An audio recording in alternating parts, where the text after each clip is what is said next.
आयुष्यात आनंदी राहण्यासाठी काय लागतं? एक मनासारखा जोडीदार, मजा मस्ती करण्यासाठी मित्रमैत्रिणी आणि आणि कायम सुखदुःखात सोबत असणारी एक हक्काची बँक, माझी बँक, वसीम कॅथलिक कोऑपरेटिव्ह बँक. वसीम कॅथलिक बँक म्हणजे सुपर फास्ट सर्व्हिस आणि 100 वर्ष जपलेलं विश्वासाचं नातं. प्रबोधन प्रतिष्ठान विरार, फ्रान्सिस डिमेलो सर, लोबो सर आणि आत्ताच माझी ओळख एका मोठ्या व्यक्तीच्या बरोबर झाली, फादर मायकेल रोझारिया सर आणि आपण सगळे. विरारमध्ये आल्यानंतर ह्या चाफ्याने माझं स्वागत केलं आणि ह्या चाफ्याचा अतिशय सुंदर सुवास आत्तासुद्धा इथे दरवळतो आहे आणि तुमच्या प्रबोधन प्रतिष्ठानच्या कार्याचा सुवास हा मला वाटतं अनेक वर्ष केवळ विरार ह्या परिसरातच नाही तर मला वाटतं विरारच्या बाहेरसुद्धा अनेक वर्ष हा सुवास दरवळतो आहे. आणि अशा प्रबोधन प्रतिष्ठाननी ज्या वेळेला मला ह्या व्याख्यानमालेचं तिसरं पुष्प गुंफण्याच्यासाठी म्हणून आमंत्रण दिलं तर तो माझ्यासाठी सुद्धा एक खूपच मोठा भाग्याचा दिवस होता. आणि त्याचबरोबर एक महत्त्वाची जबाबदारी माझ्यावरती आली, कारण की आल्यानंतर सरांच्याकडे आत्ता ब्रेकफास्ट केला तर ब्रेकफास्टमध्ये सरांनी मला रवळी खाऊ घातली. त्यामुळे रवळी ना तर त्याच्यामुळे आता त्या टाईपला मॅच होईल अशा प्रकारचा गोडवा ह्या लेक्चरमधनं तुमच्यापर्यंत पोचवायला हवा, बरोबर ना? ही जबाबदारी माझ्यावरती आलेली आहे. तर सर्वसाधारणपणे तासभराचा वेळ आहे माझ्या कल्पनेप्रमाणे. 10:23 झालेत, साधारणपणे 11:15पर्यंत आपण संपवण्याचा प्रयत्न करूया. आणि सगळ्यात पहिल्यांदा नुकताच महिला दिन झालेला आहे तेव्हा महिला दिनाच्या सगळ्यांना शुभेच्छा देतो आत्ताच. आणि महिला दिनाच्या शुभेच्छा देत असतानाच आत्ताच माझ्या मिसेसचा डॉक्टर स्मिता दातार की ज्या अतिशय सध्याच्या खूपच सॉट आफ्टर मराठी लेखिका आहेत, तर त्यांच्या कवितेने आजच्या व्याख्यानमालेच्या ह्या पुष्पाला आपण सुरुवात करूया. आणि म्हणजे आपण महिलांचा दिन साजरा करतो ही गोष्ट खरी आहे, परंतु ह्या कवयित्रीचं स्वप्न काय आहे ते बघा. आणि माझ्या मते हे प्रत्येक स्त्रीचं किंवा कदाचित प्रत्येक पुरुषाचं सुद्धा हे स्वप्न असू शकेल. माझी स्वप्न तुझ्या डोळ्या, तुझे प्रश्न माझ्या गळा, जीवाशिवाचं नातं आपलं एकच सोबतीचा करार हवा. तूही रडत जा हो थोडासा मोकळा, मलाही हसू दे केव्हा केव्हा, मी होते धीट आता, तूही हो थोडासा शोषित आणि किंचित हळवा.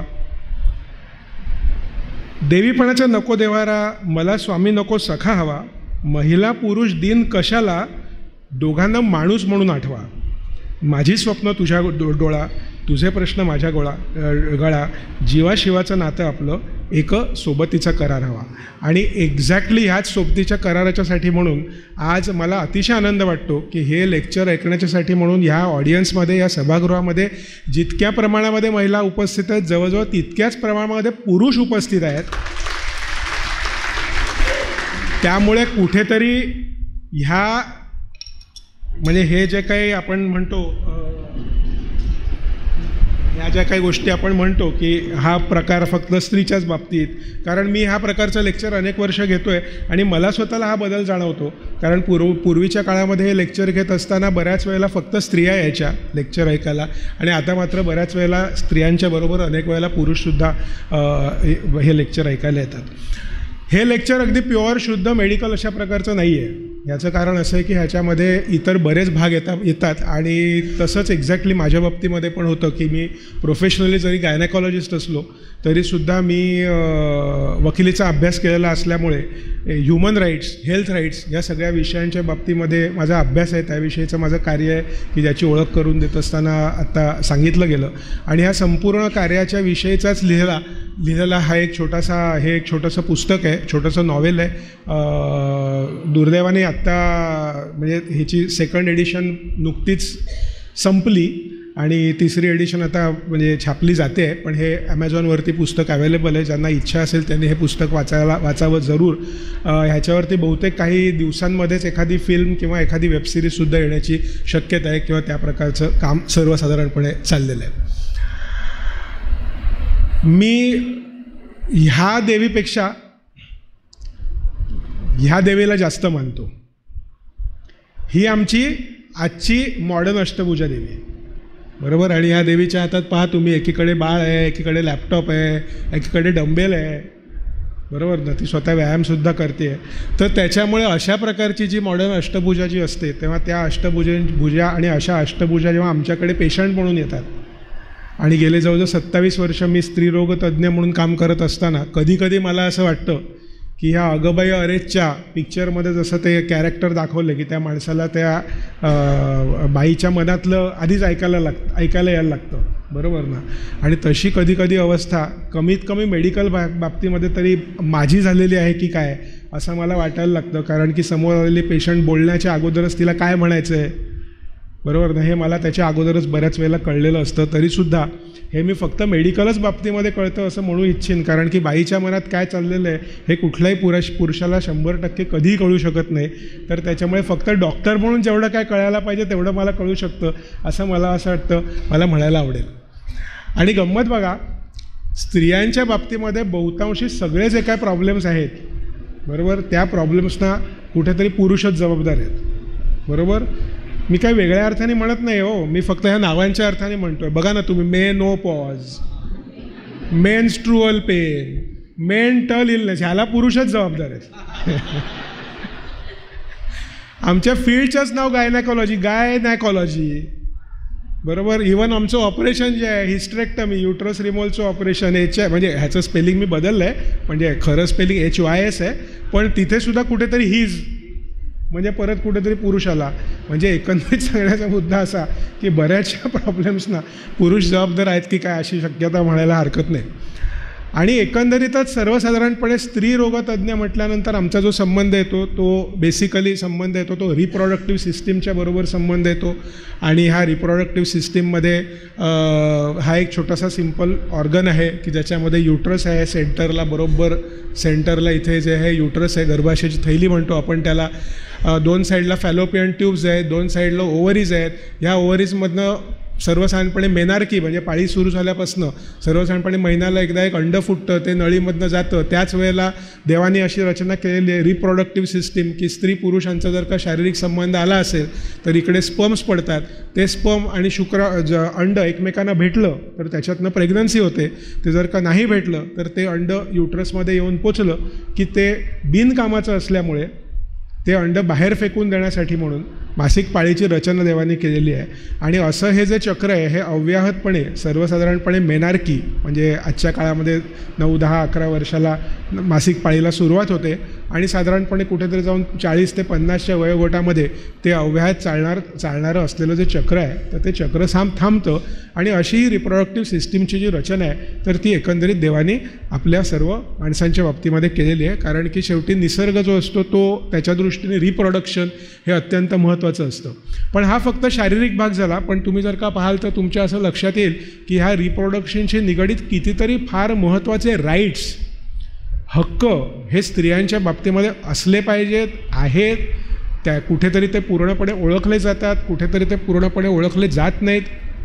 पण हे सर्व प्रकारचे हक्क म्हणजे ज्याच्यामध्ये क्वालिटी ऑफ रिप्रोडक्टिव्ह केअर आलं, क्वालिटी ऑफ एज्युकेशन आलं. कारण शेवटी तुम्ही हक्क आणि जबाबदारी ह्या दोन्ही गोष्टी जेव्हा म्हणता तेव्हा त्याचा अतिशय खूप मोठा संबंध हा मुळात तुमच्या एज्युकेशनशी आहे, तुमच्या शिक्षणाशी आहे. तर त्यामुळे अशा कितीतरी गोष्टी ज्या आहेत तर त्यांचा संबंध हा ह्या बाबतीमध्ये येतो. म्हणजे थोडक्यात सांगण्याचा मुद्दा असा की जेव्हा रिप्रोडक्टिव्ह सिस्टम या बाबतीमध्ये आम्ही एक डॉक्टर म्हणून बघतो किंवा डॉक्टर म्हणून त्याच्याविषयी जेव्हा आम्ही बोलतो तर त्याच वेळेला कुठेतरी त्याच्या असोसिएटेड असणारे स्त्रियांचे हक्क, स्त्रियांच्या जबाबदाऱ्या, स्त्रियांचे प्रश्न या सगळ्यांचाच उहापोह हा कुठेतरी आपल्याला करावा लागतो.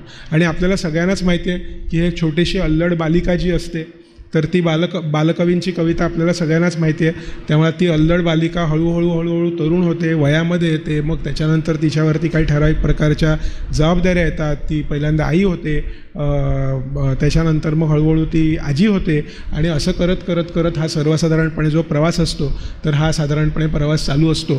त्यामुळे अगदी लहान बालिका, मग थोडीशी ती मोठी होते, मग ती प्रॉब्ली मिडल म्हणजे टीनएज ह्या कॅटेगरीमध्ये येते आणि मग त्यावेळेला ती अशा सगळ्या प्रकारामध्ये आत्ताचा जो काही वर्ग आहे ऑल टुगेदर तर ते तुम्ही लक्षात घ्याल तर ती मुलगी जी आहे तर ती कुठेतरी आपल्या रूटशी सुद्धा निगडीत आहे, पण ॲट द सेम टाईम ती लॅपटॉपवरून जगाशी सुद्धा निगडीत आहे आणि अशा वेगवेगळ्या प्रकारचे इन्फ्लुएन्सेस तिच्या स्वतःवरती पडत असतात आणि त्या संपूर्ण सर्व प्रकारच्या इन्फ्लुएन्सच्यामुळे ती मुलगी, ती स्त्री ही घडत असते. तिच्या स्वतःच्या विषयीच्या काही कल्पना असतात, तिच्या स्वतःच्या विषयीच्या काही इच्छा असतात, काही अपेक्षा असतात आणि अशा वेळेला विशेषतः ह्या मुली ज्या वेळेला वयात येत असतात तेव्हा प्रॉबेबली आई किंवा घरातल्या इतर वडीलधाऱ्या व्यक्तींची ही फार मोठी जबाबदारी असते की त्यांनी त्यांचे रिप्रोडक्शन ह्याविषयी योग्य प्रकारची माहिती त्यांना दिली जाणं, म्हणजे ज्याला आपण सेक्स एज्युकेशन म्हणतो किंवा मी तर खरं त्याला रिप्रोडक्टिव्ह एज्युकेशन असं म्हणतो. कारण सेक्स एज्युकेशन ह्या नावाला अजूनसुद्धा खूप मोठा एक प्रकारचा म्हणजे हे टॅबू धरला जातो. तर त्यामुळे it is not only about sex education, it is about the whole of the reproductive education all together, की ज्याच्यामध्ये आपण स्वातंत्र्याच्याच बरोबर जबाबदाऱ्यांच्या सुद्धा गोष्टींच्या विषयी आपण बोलतो आहोत. पण आत्ताच्या सध्याच्या लेक्चरमध्ये प्रामुख्याने आपण स्त्रियांचे जे काय प्रॉब्लेम्स असतात त्याच्याविषयी थोडीशी माहिती घेण्याचा प्रयत्न करणार आहोत. अधनं मी थोडासा त्याच्या बाहेर जाईन आणि परत मेडिकल विषयाकडे येईन. अशा प्रकारे हे लेक्चर सर्वसाधारणपणे आपण करणार आहोत. आजच्या घटकेला सर्वसाधारणपणे भारत देशातल्या यंग मुलींच्या बाबतीमध्ये जर का तुम्ही बघाल तर हे 2-3 महत्त्वाचे प्रश्न दिसतात आणि त्यातला PCOS किंवा PCOD की ज्याला तुमच्या गुगलच्या भाषेमध्ये PCOS किंवा PCOD अशा प्रकारे सुद्धा संबोधलं जातं, हा एक फार मोठा प्रश्न आपल्याला दिसतो. आणि ॲनिमिया म्हणजे हिमोग्लोबिन कमी असणं तर हा एक खूप मोठा प्रश्न आपल्याकडे आहे. ॲनिमिया हा माझ्या मते अत्यंत गंभीर, अत्यंत मोठा, अत्यंत कॉमन आणि अत्यंत दुर्लक्षिलेला असा स्त्रियांच्या बाबतीमधला विषय आहे. कारण बहुतांशी स्त्रिया आमच्याकडे ज्या वेळेला येतात आणि आम्ही त्यांना म्हणतो अहो तुमचं हिमोग्लोबिन कमी आहे, तेव्हा त्या कुठेतरी असं म्हणजे एक प्रकारचं म्हणजे काय म्हणतात त्याला म्हणजे शी टेक्स प्राईड की हां माझं काय हिमोग्लोबिन 8-9च असतं, म्हणजे ह्यात काय विशेष काय असं म्हणजे बरोबर. पण तसं खरं म्हणजे नाही आहे. ह्याचं कारण असं की तुम्ही जर लक्षात घेतलं तर हिमोग्लोबिन हे ऑक्सिजन कॅरी करण्याचं व्हेइकल आहे, बरोबर आहे. आता जर हिमोग्लोबिन कमी आहे याचा अर्थ ऑक्सिजन कॅरी कमी होणार आहे. ह्याचा अर्थ तुमच्या केसांपासून ते तुमच्या नखांपर्यंत, तुमच्या मेंदूपासून ते तुमच्या बोन्सपर्यंत तुमच्या शरीरातल्या प्रत्येक पेशीला कमी प्रमाणामध्ये ऑक्सिजन मिळणार आहे. इतका त्याचा खरा म्हटलं जर का तर गंभीर खरा तो विषय आहे. परंतु तो विषय कणाकणाने होणारा विषय असल्यामुळे त्याचं तुम्हाला दररोज त्याच्यामुळे काय परिस्थितीमध्ये घट झालेली दिसत नाही किंवा त्याचा त्रास झालेला दिसत नाही आणि म्हणून त्याच्याकडे आपण अनेक वेळेला दुर्लक्ष करतो. तर तसं नक्की कोणी करू नका. कारण ॲनिमिया हा विषय अत्यंत साधा सोपा, ट्रीटमेंट करायला अतिशय सिम्पल. कारण तुम्हाला काय फक्त आयर्न घ्यायचं आहे, मग ते गोळीच्या मार्फत तुम्ही घेऊ शकता किंवा खाण्याच्या मार्फत तुम्ही घेऊ शकता. आणि त्याच्यामुळे ज्या क्षणाला आम्ही हे म्हणतो की तुमचं हिमोग्लोबिन कमी आहे त्या क्षणाला त्या पुढच्या वेळेला आल्या की म्हणतात हो मी अगदी कालपासून तुम्ही म्हटल्यापासून गाजर आणि बीटाचा ज्यूस चालू केला. त्यामुळे सगळ्यात पहिल्यांदा मी इथे तुमची ही गैरसमजूत काढू इच्छितो की गाजर आणि बीट हे आयर्नचे सगळ्यात चांगले सोर्सेस नाहीत. तर सर्व हिरव्या पालेभाज्या, विशेषतः नॉन व्हेजिटेरियन इटर्स जे असतील तर त्यांनी लिव्हर किंवा एग योगसारख्या गोष्टी किंवा ड्रायफ्रूट्समध्ये जर का तुम्ही बघाल तर अंजीर, खजूर ह्यासारखी ड्रायफ्रूट्स, म्हणजे थोडक्यात सांगण्याचा विषय असा की ज्या गोष्टी रंगाने हिरव्या किंवा काळ्या असतात तर सर्वसाधारणपणे त्या गोष्टी या आयर्नच्या सगळ्यात चांगले सोर्सेस असतात. आणि गाजर, बीट म्हणजे ह्याच्यात आयर्न नाही आहे असं नाही आहे, आयर्न आहे, परंतु प्रामुख्याने आयर्न हे हिरव्या पालेभाज्यांमध्ये तुम्हाला जास्त सापडतं आणि गाजर आणि बीट ह्याच्यामध्ये जास्त सापडत नाही. तर त्याच्यामुळे ही जी आपली अतिशय मोठी गैरसमजूत आहे तर ही गैरसमजूत जी आहे ती आपण काढून टाकली पाहिजे. आणि व्हिटॅमिन सी जर का तुम्ही घेत असलात म्हणजे लिंबू साधं थोडक्यात म्हणजे तर आयर्नचं अब्झॉर्प्शन वाढायला मदत होते. आपल्या देशामध्ये दूषित पाणी वापरल्यामुळे वर्म इन्फेस्टेशन म्हणजे किडे जंत ज्याला मराठीत म्हणतात, तर त्याचा खूप जास्त प्रादुर्भाव आहे. आणि त्याच्यामुळे आपण जे काही खात असतो तर ते खात असलेल्या अर्ध्या गोष्टी आपण जंतांना खिलवत असतो आणि स्वतःच्या शरीरापर्यंत त्या पोचत नसतात. ह्या 3-4 फार महत्त्वाच्या गोष्टी आपल्यापैकी प्रत्येक व्यक्तीने लक्षात ठेवणं आवश्यक आहे. त्यामुळे कुपोषणामध्ये ॲनिमिया हा एक फार मोठा विषय जो असतो तर त्याचा आपण सामना अतिशय चांगल्या प्रकारे खरं म्हटलं जर का तर करू शकतो. बरं, एकीकडे हा अशा प्रकारचा कुपोषणाचा भाग आणि दुसरीकडे अतिपोषणामुळे झालेला कुपोषणाचा भाग म्हणजे ओबेसिटीचं वाढणारं प्रमाण किंवा आपल्या एकंदरीत जीवनमानामधलं व्यायामाचं झालेलं कमी प्रमाण, त्याच्यामुळे चरबीचं वाढलेलं प्रमाण आणि ह्याचा जो संबंध आहे तो ह्या अतिशय फेमस PCOS किंवा पॉलिसिस्टिक ओव्हेरियन डिझीज किंवा सिंड्रोम ह्या विषयाच्या बाबतीमध्ये आपण पाहत असतो. आणि टिपिकली हा जो काय प्रकार आहे तर ह्या प्रकारामध्ये ह्या गोष्टी तुम्हाला जाणवतात की ह्या स्त्रिया साधारणपणे थोड्याशा जाड असतात. सर्वसाधारणपणे त्यांना पिंपल्सची समस्या असू शकते, त्यांना हेअर लॉसची समस्या असू शकते, त्यांच्यापैकी काही लोकांना थोडेसे पुरुषी प्रकारचे म्हणजे इथे मिशीसारखे केस असणं किंवा ह्या ठिकाणी केस असणं अशा प्रकारच्या गोष्टी असू शकतात. बऱ्याच वेळेला त्या लोकांना मासिक पाळी बरोबर न येणं, खूप उशिराने मासिक पाळी येणं किंवा खूप लवकर मासिक पाळी म्हणजे मासिक पाळीतली अनियमितता असं ज्याला आपण म्हणतो, तर त्या प्रकारचा प्रॉब्लेम ह्या लोकांच्या बाबतीमध्ये असू शकतो. आणि बेसिकली हा जो सगळा विषय आहे हा हॉर्मोनल विषय आहे. ह्याच्यामध्ये हॉर्मोनल इम्बॅलन्समुळे ह्या गोष्टी घडत असतात. योग्य वेळेला जे मी तुम्हाला पहिल्यांदा दाखवलं अंड फुटणं वेळच्या वेळेला, हा विषय नीट न होत असल्यामुळे सर्वसाधारणपणे हा प्रकार घडत असतो. आणि हे अंड नीट न फुटण्याच्या मागे जी काही अनेक कारणं आहेत त्यातलं एक सर्वात महत्त्वाचं कारण हे आहे ते म्हणजे जेनेटिक्स. आणि तुम्हाला ऐकून आश्चर्य वाटेल की संपूर्ण जे भारतीय उपखंड जो आपण म्हणतो म्हणजे श्रीलंका, बांगलादेश, पाकिस्तान, भारत हा जो पूर्ण उपखंड आहे तर ह्या उपखंडामध्ये जे जेनेटिक्स आहे तर ह्या जेनेटिक्समध्ये थायरॉईड, डायबेटीस आणि पॉलिसिस्टिक ओव्हरी ह्या जेनेटिक्समध्ये ह्याचं प्रमाण खूप जास्त आहे. पूर्वीच्या काळामध्ये तितका जास्त प्रमाणात ते दिसत नव्हतं. ह्याचं कारण असं की आपल्याकडे त्या प्रकारचं डाएट होतं, भारतीय पद्धतीचं जेवण होतं आणि त्या प्रकारचा व्यायाम आपल्याकडे होता. परंतु आता हळूहळू परिस्थिती अशी झालेली आहे की जेनेटिक्स काय बदलणार नाही आहे, परंतु पाश्चात्य संस्कृतीचा, पाश्चात्य जेवणाचा, रिफाईंड जेवणाचा, पिझ्झा बर्गरच्या संस्कृतीचा आणि अतिशय कमी होत चाललेल्या व्यायामाचा हा एक अतिशय मोठा इम्पॅक्ट हा आपल्या आरोग्यावर पडतो आहे. आणि पोल्युशन हा तिसरा फार महत्त्वाचा प्रकार, कारण की असं शास्त्रज्ञांनी शोधून काढलेलं आहे की मायक्रोप्लास्टिकचं एकंदरीत आपल्या जीवनामध्ये असलेलं जे काय वाढणारं स्थान आहे.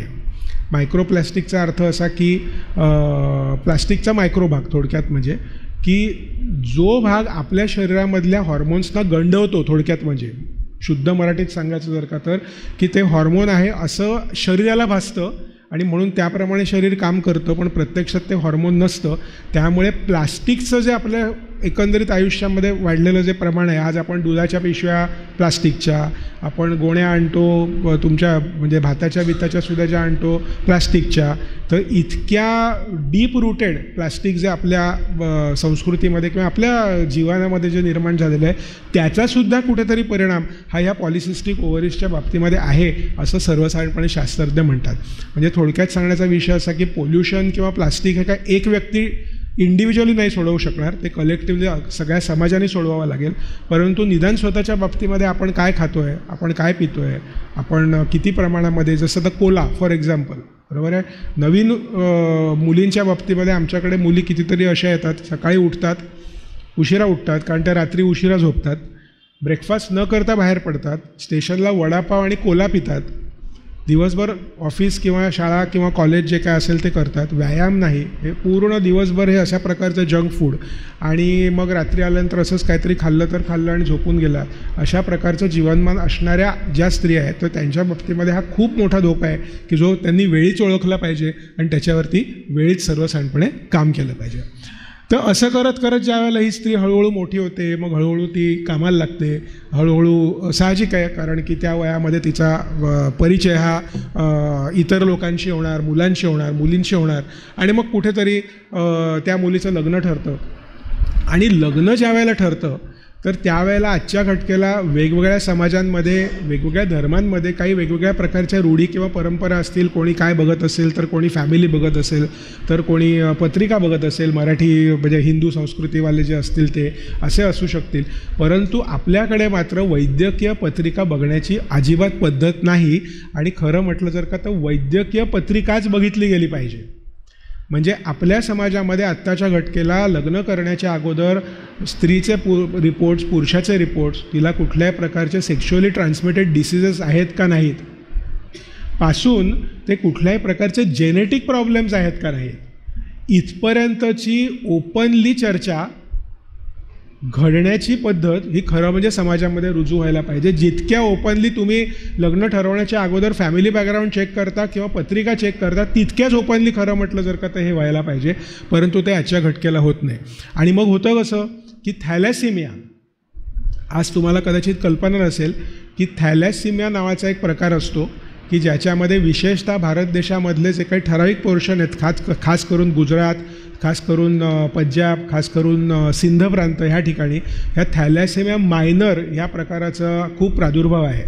आणि जर का एक थॅलेसेमिया मायनर असणाऱ्या मुलीचा संबंध म्हणजे लग्न जर का थॅलेसेमिया मायनर असलेल्या मुलाबरोबर जर आला असेल, तर त्या दोघांना होणाऱ्या मुलांपैकी 25% मुलांना थॅलेसेमिया मेजर नावाचा आजार होऊ शकतो की त्या मुलांना दर 3 आठवड्यानंतर रक्त चढवावं लागतं. आणि रक्त दर 3 आठवड्याला नाही चढवलं समजा जर का, तर ते पुढे जीवन जगू शकत नाहीत. तर अशा प्रकारचा थॅलेसेमिया मेजर सारखे कितीतरी इतर आजार असू शकतात आहेत.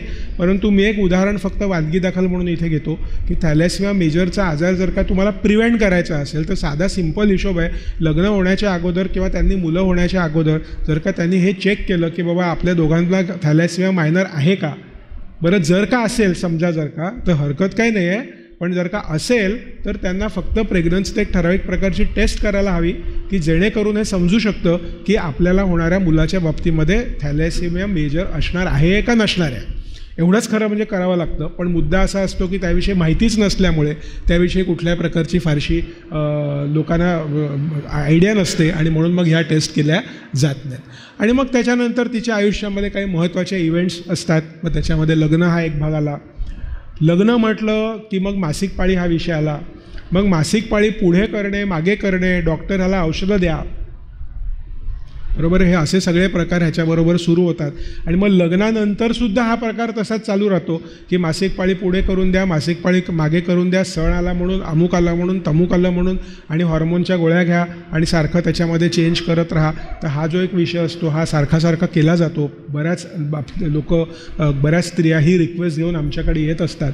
आणि मग ज्या वेळेला त्यांना असा प्रश्न, मी काही लोकांना असा प्रश्न विचारला, म्हटलं कशाला बुवा तुम्हाला हे करायचं नाही, म्हणे आम्हाला देवळात जायचं आहे. कुठल्या देवळात चालला? देवीच्या देवळात चालला. मग त्यांना म्हटलं की मग देवी बाई आहे का? नाही. हो आहे. मग तिला मासिक पाळी आली की ती कुठे जाते? बरोबर आहे. मग त्याच्यावरती त्या निरुत्तर होतात आणि त्या निरुत्तर होण्यामध्येच बऱ्याच गोष्टी दडलेल्या असतात.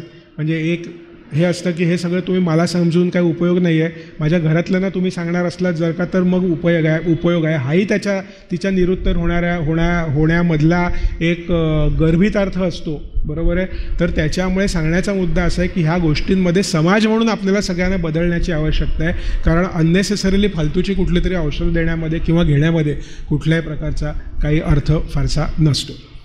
आणि मग त्याच्यानंतर तिच्या रिप्रोडक्टिव्ह लाईफमध्ये एक फार महत्त्वाची घटना असते आणि त्या घटनेशी निगडीत इतरही अनेक घटना असू शकतात. कारण की तिला कधीकधी प्रेग्नन्सी मुळातच नको असते. मग अशा वेळेला तिने कॉन्ट्रासेप्टिव्हचा वापर करायला पाहिजे. कधीकधी तिला प्रेग्नन्सी राहण्याची इच्छा असते परंतु ती राहत नाही, म्हणजे ज्याला आम्ही इनफर्टिलिटी म्हणतो. कधीकधी तिला प्रेग्नन्सी हवी असते आणि ती प्रेग्नंट राहते. आणि कधीकधी तिला प्रेग्नन्सी हवी असते, ती प्रेग्नंट राहते परंतु तिला मिसकॅरेज होतं.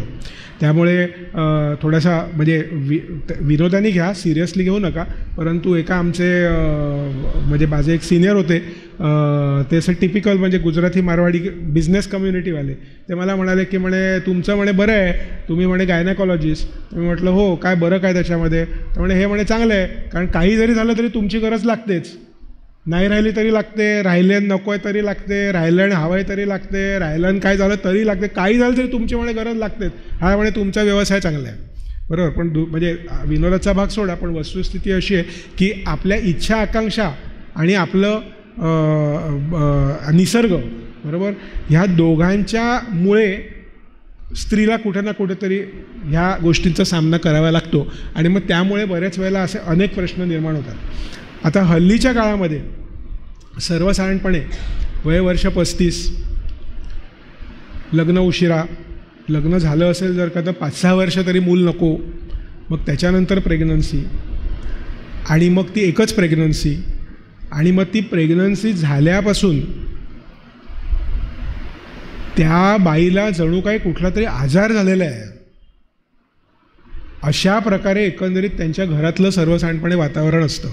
म्हणजे ती प्रेग्नंट आहे, जसं आपण संडासला जातो, लघवीला जातो, तर तसंच त्या स्त्रीच्या बाबतीमध्ये तिने म्हणजे प्रजोत्पादन किंवा रिप्रोडक्शन किंवा प्रेग्नन्सी राहणे हा नैसर्गिक भाग आहे, हा कुठेतरी आपण विसरून जातो. आणि मग त्याचं इतकं अगदी म्हणजे मग काथ्याकूट, मग ते अगदी ते बाईकवरच बसू का, मग इतकाच मोठा नारळ पिऊ का, बरोबर ना, मग थोडा छोटाच पिऊ का, म्हणजे इथपर्यंत हे असे सगळे प्रश्नोत्तरांचे कार्यक्रम घेऊन आमच्याकडे गुगलच्या मोठमोठ्या शीट्स आणि डाउनलोडेड प्रश्नोत्तरांचे आयटम घेऊन लोक आमच्याकडे येत असतात. तर त्याच्यामुळे कुठेतरी हे सगळे जे काय प्रॉब्लेम आहेत, तर ह्या सगळ्या प्रॉब्लेमपैकीतले काही महत्त्वाचे जे प्रॉब्लेम्स आहेत त्यांचा उहापोह मी ह्या ठिकाणी करणार आहे. आजच्या सध्याच्या घटकेला आणि सध्याच्या बाबतीमध्ये आम्हाला प्रेग्नन्सीच्या बाबतीमध्ये हे काही फार महत्त्वाचे विषय जाणवतात, आणि त्यातलं सर्वात महत्त्वाचं जर का 2-3 प्रॉब्लेम जर आम्हाला जाणवत असतील तर ते म्हणजे प्रेग्नन्सीमध्ये हाय ब्लड प्रेशर, प्रेग्नन्सीमध्ये होणारा डायबेटीस. आणि हा प्रकार सर्वसाधारणपणे मी माझ्या प्रॅक्टिसमध्ये, अर्थात माझ्या प्रॅक्टिसमध्ये असं आहे की मी बऱ्यापैकी खूपच कॉम्प्लिकेटेड केसेस हँडल करण्यासाठी प्रसिद्ध आहे. त्यामुळे माझ्याकडे सर्वसाधारणपणे स्ट्रेट फॉरवर्ड केसेस येत नाहीत असं नाही, येतात पण कमी येतात. माझ्याकडे सर्वसाधारणपणे अतिशय कॉम्प्लिकेटेड केसेस जेव्हा असतात तर त्याच वेळेला येतात किंवा इतर डॉक्टर माझ्याकडे पाठवतात. तर माझ्या स्वतःच्या वैयक्तिक प्रॅक्टिसमध्ये सर्वसाधारणपणे 40% महिलांना प्रेग्नन्सीमध्ये डायबिटीस मला सापडतो. इतकं त्याचं प्रमाण जास्त आहे, आणि इतकं त्याचं प्रमाण जास्त असूनसुद्धा अजूनही आपल्या देशामध्ये प्रेग्नन्सी राहिली म्हटल्यानंतर आता तू 2 जीवांची झालीस, त्यामुळे तू डबल खाल्लं पाहिजेस, किंवा तुला ओव्हरफीडिंग हे करणं आवश्यक आहे, किंवा डोहाळे ह्याच्या नावाखाली तू वाटेल ते खाल्लंस तरी चालेल, मग दिवसाला 2-2 चॉकलेटचे बार खाल्ले तरीसुद्धा चालतील, बरोबर. ह्या काही गैरसमजुती अजूनही आपल्या समाजामध्ये आणि आपल्या लोकांमध्ये आहेत, तर त्या दूर करणं गरजेचं आहे. कारण की 40% महिलांच्या बाबतीमध्ये डायबिटीस इन प्रेग्नन्सी हा विषय आपल्याला जाणवतो आणि दिसतो.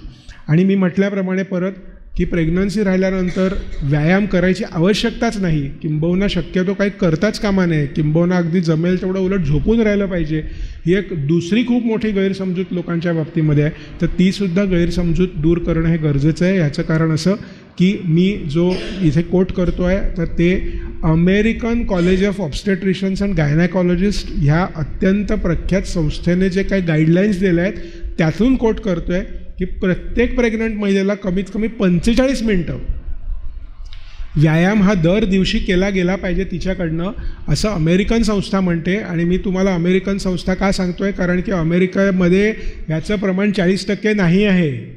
त्यांचे जेनेटिक्स आपल्यापेक्षा वेगळे आहेत, आपल्यापेक्षा बेटर आहेत डायबिटीसच्या पॉईंट ऑफ व्ह्यू, पण ते सुद्धा 45 मिनटं व्यायामाच्या विषयी बोलत आहेत. आणि आपल्याकडे मात्र आपण वाईट जेनेटिक्सवाले मंडळी आहोत डायबिटीसच्या पॉईंट ऑफ व्ह्यू पाहिलं जर का. मी बोललो ऑलरेडी त्याच्याविषयी तुम्हाला. म्हणजे आपल्याकडे तर त्याचं अधिक जास्त सिरियसली खरं म्हटलं जर का तर बघितलं गेलं पाहिजे, परंतु त्या प्रमाणामध्ये त्याच्याकडे आपण बघत नाही. मग त्याच्यानंतर एक पुढचा फार महत्त्वाचा जो मुद्दा असतो, मला वाटतं ह्या ठिकाणी अजून दुसरा एक मुद्दा मी बोललो पाहिजे, तो म्हणजे प्री मॅच्युरिटी किंवा कमी महिन्याची डिलिव्हरी. आता ह्या ठिकाणी एक विशेष तुम्हाला मला सांगावंसं वाटेल की बऱ्याच लोकांची अशी समजूत असते की जी काही डिलिव्हरीला आम्ही तारीख देतो तर त्या तारखेच्या आधी डिलिव्हरी झाली म्हणजे ती प्रीमॅच्युअर झाली, अशी एक लोकांची गैरसमजूत आहे. तर ती समजूत पूर्णपणे चुकीची आहे. जी डिलिव्हरीची तारीख आम्ही देत असतो तर ती डिलिव्हरीची तारीख म्हणजे त्या तारखेपर्यंत डिलिव्हरी व्हावी, त्याच्या पलीकडे दिवस जाऊ नयेत, अशी त्याच्या मागची भूमिका आहे. म्हणजे थोडक्यात सांगायचा मुद्दा असा की आज जर का तुम्ही रिअलचा ज्यूस जर घेतला तर त्याच्यावरती तारीख असते का नाही, कन्झ्युम बेस्ट बिफोर. म्हणजे अपेक्षा काय आहे, त्याच दिवशी तुम्ही ज्यूस फोडा असं नाही आहे, त्याच्या आधी फोडा, त्याच्यानंतर नका फोडू अशी अपेक्षा आहे. एक्झॅक्टली तोच प्रकार ड्यू डेटच्या बाबतीमध्ये आहे की ड्यू डेटचा अर्थ त्या दिवशी डिलिव्हरी होणार असं नाही आहे. त्या दिवशी डिलिव्हरी होण्याची शक्यता ही फक्त 4% आहे. स्टॅटिस्टिकली 4% महिला ह्या त्या दिवशी त्यांची डिलिव्हरी होतात किंवा बाळंत होतात.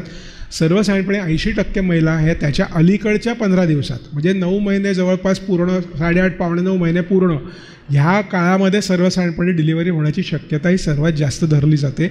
आणि प्रीमॅच्युअर डिलिव्हरी म्हणजे दिलेल्या तारखेच्या अलीकडे 3 आठवड्याच्या पण अलीकडे जर का डिलिव्हरी झाली, म्हणजे उदाहरणार्थ 21 मार्च जर कोणाला डिलिव्हरीची डेट दिली असेल डॉक्टरांनी, तर 1 मार्चच्या आधी जर का तिची डिलिव्हरी झाली तर तिला प्रीमॅच्युअर डिलिव्हरी असं सर्वसाधारणपणे म्हटलं जातं. आजच्या काळामध्ये सर्वसाधारणपणे 24 आठवड्यापासून पुढे जर का डिलिव्हरी झाली तर मुंबईसारख्या ठिकाणी, विशेषतः आमच्यासारख्या Cloud9सारख्या अत्यंत चांगल्या आणि अतिशय वेल इक्विप्ड अशा हॉस्पिटलमध्ये 24 आठवड्याच्या नंतर जर का डिलिव्हरी झाली तर आम्ही त्या लहान बाळाला, ज्याला निओनेटल इंटेन्सिव्ह केअर युनिट म्हणतो, म्हणजे काचेची पेटी असं आपण मराठीत त्याला म्हणतो, किंवा इन्क्युबेटर आपण मराठीत म्हणतो, तर त्यामध्ये ठेवून सर्वसाधारणपणे 24 आठवड्यानंतर आम्ही त्या बाळाला वाचवू शकतो. अर्थात हे ऑब्व्हियस आणि लॉजिकल आहे की 24 आठवड्यापेक्षा 28 आठवडे असले तर चांगलं, 28पेक्षा 32 असले तर चांगलं, त्याच्या पुढे असेल तर चांगलं. म्हणजे थोडक्यात असं की देवाने ही जी काय स्त्रीला पेटी बनवून दिली आहे, ह्या पेटीसारखी चांगली, सुंदर, स्वस्त, टिकाऊ पेटी दुनियामध्ये नाही. त्यामुळे हॉस्पिटलांची कितीही प्रगती जरी झाली तरीसुद्धा ह्या पेटी इतकी चांगली पेटी जगामध्ये कुठली अवेलेबल नाही. त्यामुळे ह्या पेटीतच सर्वसाधारणपणे जास्तीत जास्त वेळापर्यंत प्रेग्नन्सी टिकवणे आणि त्यानंतर त्या बाळाला बाहेर काढणे, बरोबर, ह्या नॅचरल इन्क्युबेटरचा अतिशय चांगला वापर खरं म्हटलं जर का तर केला गेला पाहिजे.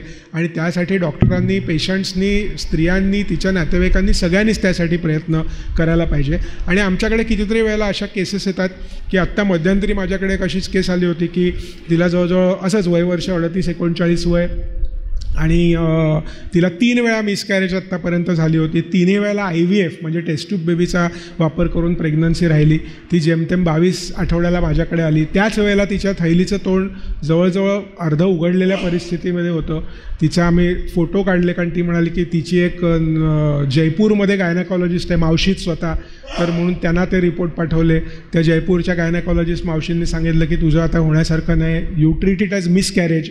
परंतु काही ठराविक प्रकारच्या सर्जरीज की ज्या साधारणपणे बहुतांशी लोक करत नाहीत किंवा खूप कमी लोक करतात असं मी म्हणेन, तर अशा काही प्रकारच्या सर्जरीज करून आम्ही ती 24 आठवड्याला अदरवाईज बाळंत झाली असती किंवा खरं तर मिसकॅरी झाली असती असं म्हणता आलं असतं, तर ती प्रेग्नन्सी आम्ही जवळजवळ 32 आठवड्यापर्यंत नेऊ शकलो. आणि we actually landed up converting a miscarriage into a premature delivery. आणि मग त्या बाळाचा जन्म झाला. काही दिवस बाळाला आम्हाला इंटेन्सिव्ह केअर NICUमध्ये ठेवायला लागलं. ते बाळ घरी गेलं. आज ते बाळ 1 वर्षाचं आहे. 1 वर्षाच्या वाढदिवसाला त्यांनी खास करून मला बोलवलं होतं आणि त्यांनी मला अशी गमतीशीर प्रकार ते म्हणाले की म्हणे केक म्हणे तुम्ही आला कीच कापणार, तुम्ही वाटेल तेव्हा या, पण जेव्हा याल तेव्हा केक. मी म्हटलं ना, इतर लोकांचं नाही म्हणत, त्यांना जेवण खाण सगळं पूजा बिजा काय जे असेल ते चालू राहील, पण केक म्हणे तुम्ही आल्याशिवाय कापणार नाही. मग आम्ही ते कसे बसे कुठेतरी जाऊन मी एकदा त्यांच्या त्या हॉलमध्ये थडकलो, तो केक कापण्याचा कार्यक्रम झाला. पण सांगण्याचा मुद्दा असा की एका जीवाला ज्या वेळेला तुम्ही वाचवता, एक जीव त्यावेळेला तुम्ही वाचवून ज्या वेळेला तुम्ही ह्या जगामध्ये तुम्ही जेव्हा तुम्ही सोडता, तर त्यावेळेला केवळ तो आनंद हा त्यांच्या नातेवाईकांसाठी नसतो, तर आमच्यासारख्या एखाद्या स्त्रीरोग तज्ज्ञाच्यासाठीसुद्धा तो एक अतिशय मोठा आनंदाचा क्षण असतो की आपण कुठेतरी ह्या निसर्गाच्या ह्या यज्ञामध्ये कुठेतरी आपणही आपलं छोटंसं योगदान देऊ शकतो आहोत.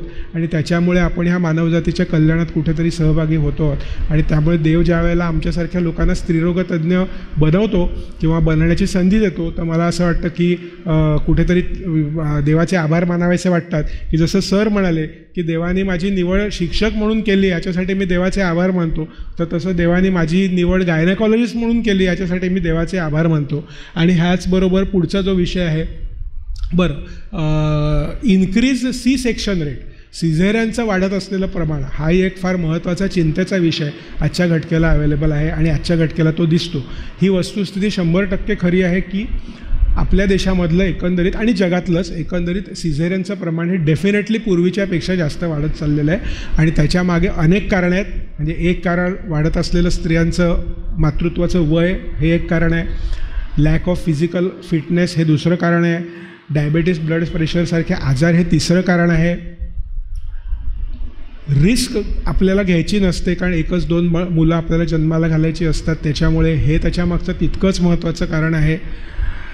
डॉक्टरांच्या दृष्टीने सिझेरियनचे चार्जेस जास्ती असतात, त्यामुळे सिझेरियन केलं तर जास्त पैसे मिळतात, हे सुद्धा त्याच्यामागचं एक कारण असू शकतं. अनेक डॉक्टरांनी माझ्यासकट गेले काही वर्षांपासून आम्ही असं हे विषय केलेला आहे की आम्ही तुमची डिलिव्हरी करून देण्याचे आम्ही पैसे घेतो, जी काय आमची फी असेल ती, मग ते सिझेरियननी झालं किंवा नॅचरली झालं, आमची फी बदलत नाही. की जेणेकरून आजच्या घटकेला ही एक खूप मोठी जी समाज मान्यता आहे की डॉक्टर सिझेरियन करतात कारण की त्यांना जास्त पैसे मिळतात. तर ह्या प्रतिमेला तडा देण्यासाठी म्हणून आमच्यासारख्या काही डॉक्टर मंडळींनी ही सिस्टीम चालू केलेली आहे की काही जरी असलं तरी पण आमचे चार्जेस तेवढेच राहतील, की जेणेकरून आम्हाला कुठलाही त्याच्यामध्ये वेगळा काय म्हणतात त्याला फायनान्शियल इन्सेंटिव्ह आम्हाला त्याच्यामध्ये मिळणार नाही. म्हणजे जे जेन्युइन असेल तेच तुम्ही कराल. पण गमतीचा भाग असा की आमच्यासारख्या अशा लोकांनी हे केलेलं असूनसुद्धा 30 वर्षापूर्वी ज्या काय प्रमाणात सिझेरियन्स होत होती त्यापेक्षा जास्त प्रमाणात आजच्या घटकेला सिझेरियन होतात. आमच्याकडे आजच्या घटकेला जवळजवळ 15% महिला ह्या येऊन आम्हाला सांगतात की आमच्या सासूला सांगू नका, पण आम्हाला सिझेरियनच करायचं आहे, आम्हाला नॅचरल डिलिव्हरी करायचीच नाही आहे. मग ती काय त्यांची जी काय कारणं असतील नसतील, जो काय विषय असेल तो, आणि मग तिथे हा एक जेन्युइन प्रश्न निर्माण होतो आमच्यासमोर की शेवटी जर का त्या स्त्रीला जर का नॅचरल डिलिव्हरी पेन्स, कारण त्या काळात ती सहन करणार आहे, ती प्रोसेस तिला करायची आहे, ती आम्ही नाही करू शकत तिच्यासाठी.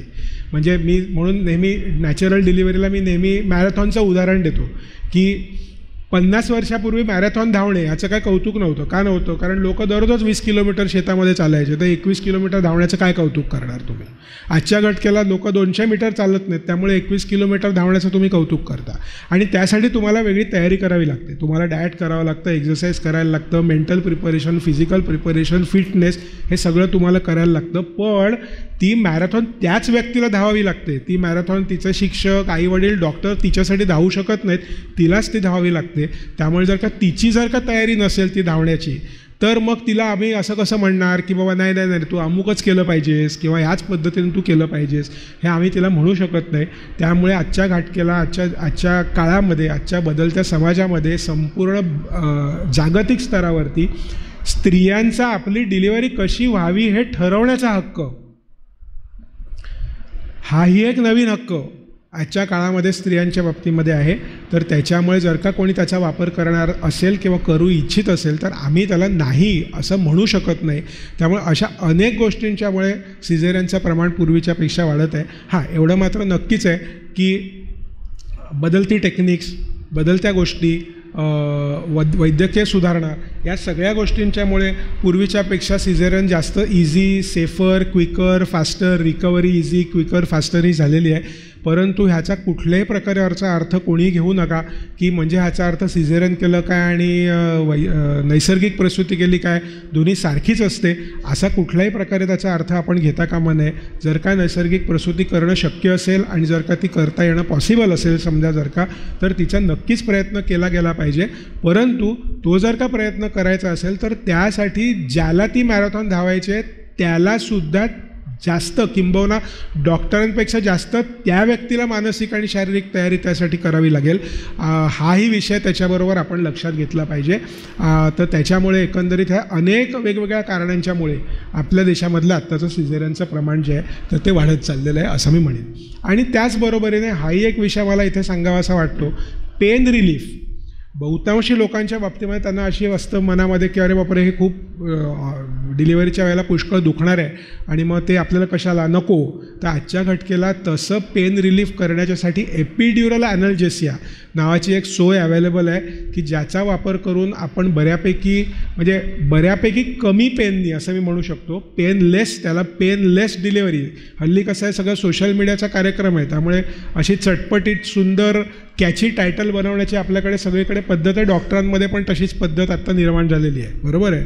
त्यामुळे पेनलेस डिलिव्हरी, पेनलेस नाही पण नक्कीच कमी त्यामानाने त्रासानी डिलिव्हरी किंवा पेननी डिलिव्हरी करण्याची सोय आजच्या घटकेला अवेलेबल आहे. त्यामुळे त्याचाही वापर करता येणं एखाद्या वेळेला शक्य आहे. म्हणजे थोडक्यात सांगण्याचा मुद्दा असा की प्रेग्नंट महिलेनी काय काय विकल्प, काय काय ऑप्शन्स अवेलेबल आहेत, त्याच्यातले फायदे तोटे नुकसान काय आहेत, ह्याचासुद्धा सिरियस आणि गांभीर्याने विचार करणं हे गरजेचं आहे. कारण मी नेहमीच असं बघतो की रील वर्ल्ड आणि रिअल वर्ल्ड ह्याच्यामध्ये दिवसेंदिवस तफावत होत चाललेली आहे. रील वर्ल्डमध्ये सगळ्यांचं सगळं सुंदर असतं, सगळे सुंदर असतात, दिसतात, वागतात, बोलतात, त्यांचे कपडे सुंदर, त्यांचं आयुष्य सुंदर, त्यांचं सगळं सुंदर. परंतु असे रील वर्ल्डमधली मंडळी कॅरेक्टर रिअल वर्ल्डमध्ये तशी नसतात. त्यामुळे रिअल वर्ल्ड हे वेगळं असतं आणि रिअल वर्ल्ड हे वेगळं असतं. तर त्याच्यामुळे कुठेतरी रिअल वर्ल्डशी कनेक्ट ठेवणं आणि ज्याला ऑब्जेक्टिव्हली इन्फॉर्मेशन घेणं, ॲनालाइज करणं आणि त्याचा वापर आपल्या स्वतःच्या ट्रीटमेंटच्या बाबतीमध्ये करणं हे फार महत्त्वाचं असतं.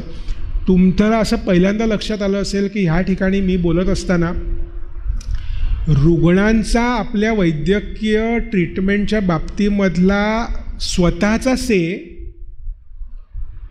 ह्याविषयी मी कुठेतरी बोलतो आहे. फक्त जरी स्त्रियांच्या बाबतीत जरी लेक्चर असलं तरी कुठेतरी मी रुग्णांच्या हक्कांच्या बाबतीमध्ये सुद्धा इथे बोलू इच्छितो एक वाक्यामध्ये की आपल्याकडे ही जी पद्धत आहे की डॉक्टरांकडे गेलं ना मग ते जे म्हणतील ते आम्ही करतो, बरोबर आहे.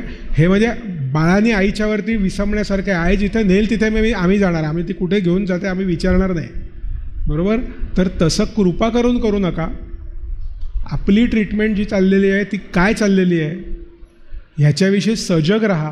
का चाललेली आहे ह्याच्याविषयी सजग राहा, ह्याच्याविषयी प्रश्न विचारा. मी थोडंसं माझ्या स्त्रीरोग ह्या विषयापासून किंचितसा दूर जातो आहे, पण मी जे म्हणतो आहे ते स्त्रीरोगांना, पुरुष रोगाला प्रत्येकच बाबतीला ते ॲप्लिकेबल आहे की त्याविषयी सजग राहा. त्याविषयी सजग राहणं हे अत्यंत आवश्यक आहे. आणि गमतीचा विषय असा की तुमचा मोबाईल तुम्ही हरवत नाही, परंतु तुमचे केस पेपर मात्र तुम्ही डॉक्टरांच्याकडे घेऊनसुद्धा जात नाही. जुने लहानपणी झालेले आजार तुम्ही डॉक्टरांना सांगू इच्छित नाही. तुमचे असलेले प्रॉब्लेम तुम्ही लोकांपर्यंत नेऊ इच्छित नाही. मग ते डॉक्टर तुमची योग्य ट्रीटमेंट करणार कशी. आणि ह्या बाबतीमध्ये इथे थोडीशी दूर जाऊन मी एक मुद्दामून केस सांगू इच्छितो. ह्याच्याविषयी मी पब्लिक चॅनलवरती आणि माझ्या यूट्यूब चॅनलवरती पण बोललेलो आहे, सोशल मीडियामध्ये. माझा स्वतःचा अनुभव मी सांगू इच्छितो. माझ्याकडे एके दिवशी रात्री 2 वाजता मी एका पेशंटचं इमर्जन्सीमध्ये ऑपरेशन करण्यासाठी म्हणून तिला घेतलं. आणि ज्या वेळेला तिला घेतलं आणि मी वरपर्यंत ऑपरेशनच्या वेळेला आम्हाला सगळं क्लीन वगैरे करावं लागतं, वरपर्यंत जेव्हा तिचा झगा घेतला तेव्हा मला इथे एक वरती असं एक ऑपरेशन दिसलं केलेलं, म्हणजे एक स्कार दिसला केलेला तिचा. तर मी तिला विचारलं रात्री 2 वाजता की बाबा हा कसला स्कार तुझा. तर ती म्हणे माझं 18व्या वर्षी हार्टची मोठी सर्जरी झाली होती, बरोबर. आणि मी तिला म्हटलं मग हे तू मला सांगितलं नाहीस, तू एवढे दिवस माझ्याकडे येतेस, पूर्ण 9 महिने ती माझ्याकडे येत होती. तर ती म्हणाली हां ते मी काय सांगितलं नाही, कारण आता सगळं चांगलं आहे ना माझं. आता तुम्ही कल्पना करा रात्री 2 वाजता मी इमर्जन्सी सिझेरियन करतो आहे, एका छोट्या हॉस्पिटलमध्ये करतो आहे. तिचं हार्टचं ऑपरेशन झालेलं आहे ह्याच्याविषयी मला काहीही कल्पना नाही आहे. तिच्या हार्टची परिस्थिती काय आहे ह्याची मला काहीही कल्पना नाही आहे. तिला स्टँडर्ड प्रकारचं ॲनेस्थेशिया देऊन झालेलं आहे. आणि आता मला असं लक्षात येतं आहे की ह्या हार्टचं ऑपरेशन केलेलं असेल तर खरा हा ॲनेस्थेशिया देताच कामा नव्हता, परंतु ते देऊन बसलेले आहेत ऑलरेडी.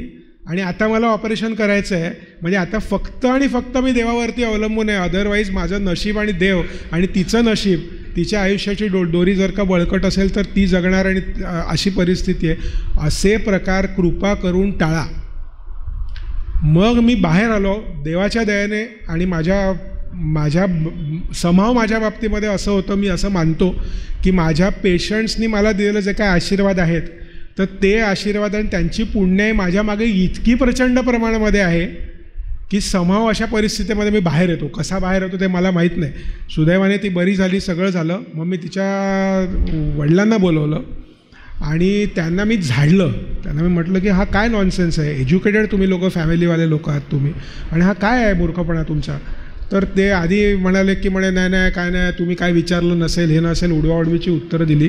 आणि मग त्याच्यानंतर तिची आई माझ्याकडे आली आणि ती मला म्हणाली की काय आहे म्हणे डॉक्टर, विषय असा आहे की हिचं जेव्हा ती ठराविक, आम्ही एका कम्युनिटीतले आहोत आणि आम्ही जेव्हा लग्न करतो तेव्हा मुलीचं हे असं असं सगळं आहे, हे आम्ही काय नवऱ्याच्या साईडला सांगत नाही, बरोबर. कारण मग ते लग्न व्हायला प्रॉब्लेम होतो, म्हणून हिच्या बाबतीत पण आम्ही नवऱ्याच्या साईडला सांगितलं नाही. आणि आमच्या कम्युनिटीमध्ये पहिली डिलिव्हरी ही नवऱ्याच्या साईडकडे असते, त्यामुळे दरवेळेला ती सासू आणि ती मुलगी असे दरवेळेला तुमच्याकडे यायचे. आणि नवऱ्याच्या साईडला सांगितलेलं नाही, सासूला सांगितलेलं नाही, सासूच्या त्यांच्या साईडला कोणालाच सांगितलेलं नाही. आणि तुम्ही त्यांच्या साईडचे डॉक्टर म्हणून तुम्हालाही सांगितलेलं नाही. तेव्हा कृपा करून आता डॉक्टरांची सुद्धा विभागणी सासूकडचे सासरच्या माहेरच्या हात करू नका. ते कारण ते कधी कधी अंगावरती येऊ शकतं. ठीक आहे. एनिवेज मी थोडासा डायव्हर्ट झालो, पण मला असं वाटलं हा फार महत्त्वाचा विषय होता सांगण्यासारखा. आपण परत आपल्या मूळ मुद्द्यावरती येऊया. मिसकॅरेज. सर्वसाधारणपणे 15% स्त्रियांच्या बाबतीमध्ये मिसकॅरेज होतं. गमतीचा भाग असा की हल्लीच्या काळात पुन्हा तोच विषय की 35च्या नंतर प्रेग्नन्सी, मग एक जरी मिसकॅरेज झालं तरीसुद्धा त्याच्यावरती भयंकर काथ्याकूट. मग ती सासू काहीतरी सांगते की तू ते बघ, मी तुला सांगत होते तू ट्रेननी तरी पण नोकरीला गेलीस म्हणूनच तुला ते तसं झालं, आणि मग तू तशीच ती झोपलीस म्हणूनच तुला ते तमुक झालं, आणि असं केलं म्हणूनच ते तसं झालं. मी सांगत होते पहिल्या दिवसापासनं तू वाकू नकोस, तू पपई खाऊ नकोस, तू अननस खाऊ नकोस, तू नोकरीला जाऊ नकोस, तू उलटं झोपू नकोस, तू व्यायाम करू नकोस. तुम्ही लोक ते डॉक्टर करून त्यांच्या नादी लागून करता, बघ आता हे असं झालं, बरोबर. तर हे जे काय मी सगळं तुम्हाला सांगितलं ही वस्तुस्थिती आहे. आणि मला आत्ता बोलत असताना अनेक स्त्रियांच्या चेहऱ्यावरती स्मितहास्य दिसलं, बरोबर. त्यामुळे ज्यांना त्यांना मी जे म्हणतो त्यातलं तथ्य किती आहे हे त्यांच्या लक्षात आलं असेल. तर असल्या कुठल्याही प्रकरणांमुळे लोकांना मिसकॅरेज होत नसतात. सर्वसाधारणपणे 15% मिसकॅरेजेस ही प्रजोत्पादनाच्या क्रियेमध्ये डिफेक्टिव्ह स्पर्म किंवा एग असल्यामुळे ती होत असतात. ते देवाचं, निसर्गाचं mechanism to filter out abnormal pregnancies, असं ते देवाचं किंवा निसर्गाचं मेकॅनिझम असल्यामुळे ही मिसकॅरेजेस होत असतात. ती कोणी वाकल्यामुळे आणि कोणी ट्रेननी ऑफिसला गेल्यामुळे आणि कोणी स्कूटरवरती बसल्यामुळे ही मिसकॅरेजेस होत नसतात. आणि तुम्हाला अजून पुढची गमतीची गोष्ट असं सांगू इच्छीन की मी ह्याचा अभ्यास केला आहे. वेगवेगळ्या खंडामध्ये, वेगवेगळ्या धर्मामध्ये, वेगवेगळ्या लोकॅलिटीजमध्ये, वेगवेगळ्या तुम्ही मनुष्य प्राण्याच्या वेगवेगळे वंशांमध्ये तुम्ही बघा, सगळ्यांच्याकडे सर्वसाधारणपणे एक सिस्टीम कॉमन आहे. ती सिस्टीम म्हणजे पहिले 3 महिने झाल्याशिवाय प्रेग्नन्सीच्या बाबतीतले कुठलेही विधी किंवा 3 महिने झाल्याशिवाय त्याचं डिक्लरेशन पब्लिकमध्ये आपण करत नाही. ही माणसांच्या बाबतीमध्ये एक बदल, ही एक म्हणजे सोशल सिस्टीम आहे. तुम्ही अगदी वाटेल ठिकाणी तुम्ही जा, हीच सोशल सिस्टीम तुम्हाला सापडेल. अगदी आपल्याकडे भारतात जर म्हटलं तर काही लोकांमध्ये चोर ओटी नावाचा प्रकार असतो. 3 महिने झाली की मग त्या बाईची ओटी भरली जाते, किंवा काही वेगवेगळे त्याला प्रकार असू शकतील वेगवेगळ्या प्रकारचे. आणि हे जे काही प्रकार आहेत हे प्रकारच अशामुळे सुरू झालेले आहेत की मनुष्य प्राणी हा अतिशय इंटेलिजंट आहे. त्याला मेडिकल कारणं जरी समजत नसली तरी over a period of observation of thousand and thousands of years मनुष्य प्राण्याला हे माहिती आहे की पहिल्या 3 महिन्यापर्यंत ह्या कमी जास्ती गोष्टी होऊ शकतात. त्यामुळे 3 महिने झाले की खऱ्या अर्थाने म्हणायचं. आता सोनोग्राफी वगैरे ह्या तंत्रामुळे मे बी आम्हाला ते 7च आठवड्याला समजू शकतं किंवा 8च आठवड्याला समजू शकतं, हा भाग वेगळा. पण प्रेग्नन्सीचे सुरुवातीचे दिवस हे खात्रीलायक धरता येत नाहीत. त्यात कमी जास्त गोष्टी होऊ शकतात किंवा होतात. हे ऑब्झर्वेशन गेले थाउजंड्स ऑफ इयर्स मनुष्य प्राण्यांनी खरं म्हटलं जर का तर केलेलं आहे. तर त्याच्यामुळे त्या मिसकॅरेजच्या बाबतीमध्ये कृपा करून त्या मुलीला उगीचच फालतूमध्ये गिल्ट ट्रिपवरती पाठवू नका की तू ते तमुकच न केल्यामुळे अमुकच झालं वगैरे असं तुम्ही करू नका, कारण त्याने हा काही प्रॉब्लेम जो आहे हा सुटणार नाही आहे. इनफर्टिलिटी म्हणजे प्रेग्नन्सी न राहणे हा एक फार महत्त्वाचा विषय, पण मला असं वाटतं आपण 11-10 आहोत, त्यामुळे आता मी काही काही गोष्टी थोड्याशा सोडीन आणि पुढे जाईन. परंतु मला एवढंच फक्त म्हणायचं आहे की वयाप्रमाणे वय वाढणार तसं फर्टिलिटीचं प्रमाण कमी होणार असं सर्वसाधारणपणे WHO म्हणत असतो. परंतु आपल्याकडे आत्ताच्या घटकेला ह्या ज्या काही नवीन आर्टिफिशियल रिप्रोडक्टिव्ह टेक्नॉलॉजीज असं ज्याला आम्ही म्हणतो, म्हणजे फर्टिलिटी सुधारण्याची वेगवेगळी जे तंत्रज्ञानं अवेलेबल आहेत, सगळ्यात कॉमन त्याच्यामधलं तंत्रज्ञान जे सगळ्यांना माहिती आहे ते म्हणजे IVF किंवा टेस्ट ट्यूब बेबी. तर अशा तंत्रज्ञानांनी आज आपल्याला प्रेग्नन्सी करता येणं सहज शक्य आहे.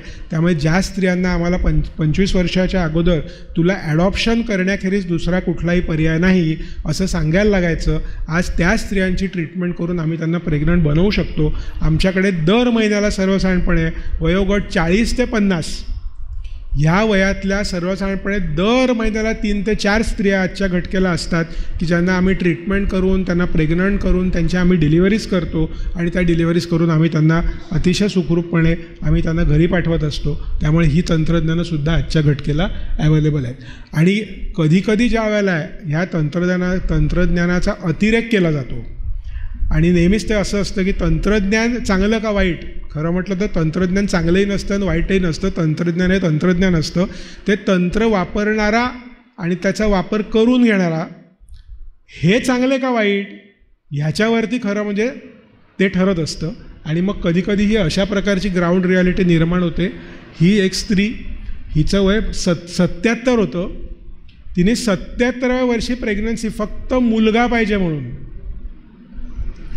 तिने ट्रीटमेंट करून घेऊन कुठेतरी तिची हे झाली आणि ती आता तुमच्या त्या लिम्का बुक ऑफ रेकॉर्डमध्ये सगळ्यात वयाने जास्त असणारी IB वगैरे असले काय काय सगळे प्रकार. परंतु वस्तुस्थिती अशी की अल्टिमेटली तिला झालं जे काय व्हायचं होतं ते प्रीमॅच्युअर, हार्डली 24 आठवड्याला. आता पुढे त्यांचं काय होणार, त्यांची मेंटली कशी काय अवस्था असणार, हीच बाई 77 वर्षाची, त्या मुलांची पुढे कोण जोपासना करणार, कोण बघणार, काय बघणार.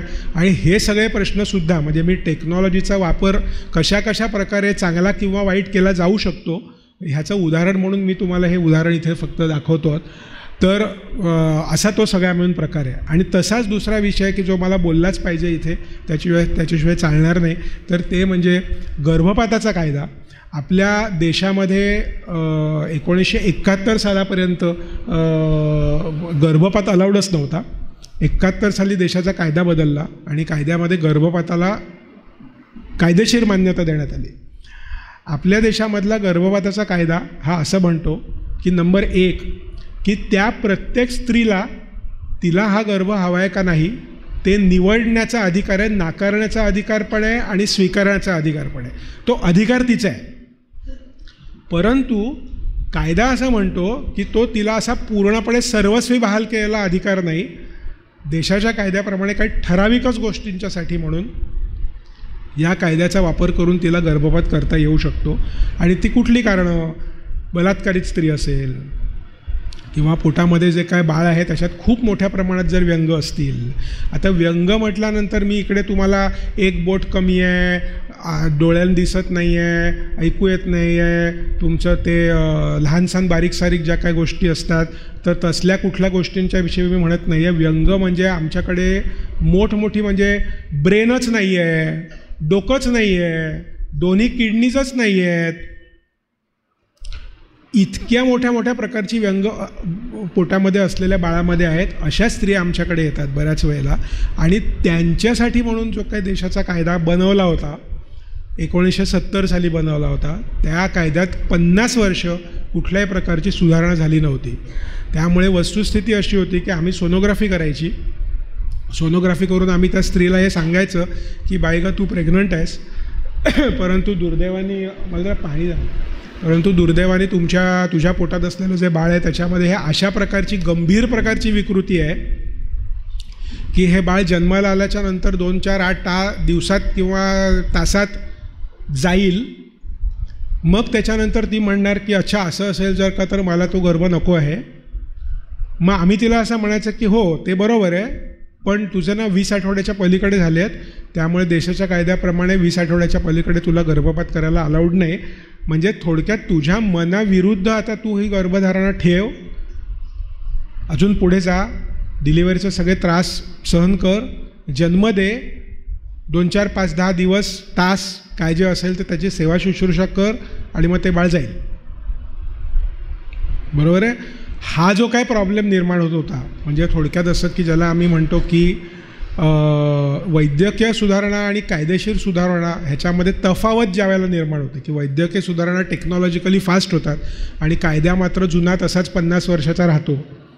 बरोबर ना. म्हणजे आजच्या घटकेला आपण एकमेकांना कायदेशीर नोटीस ईमेलने देऊन पाठवली तर का ती चालू शकते.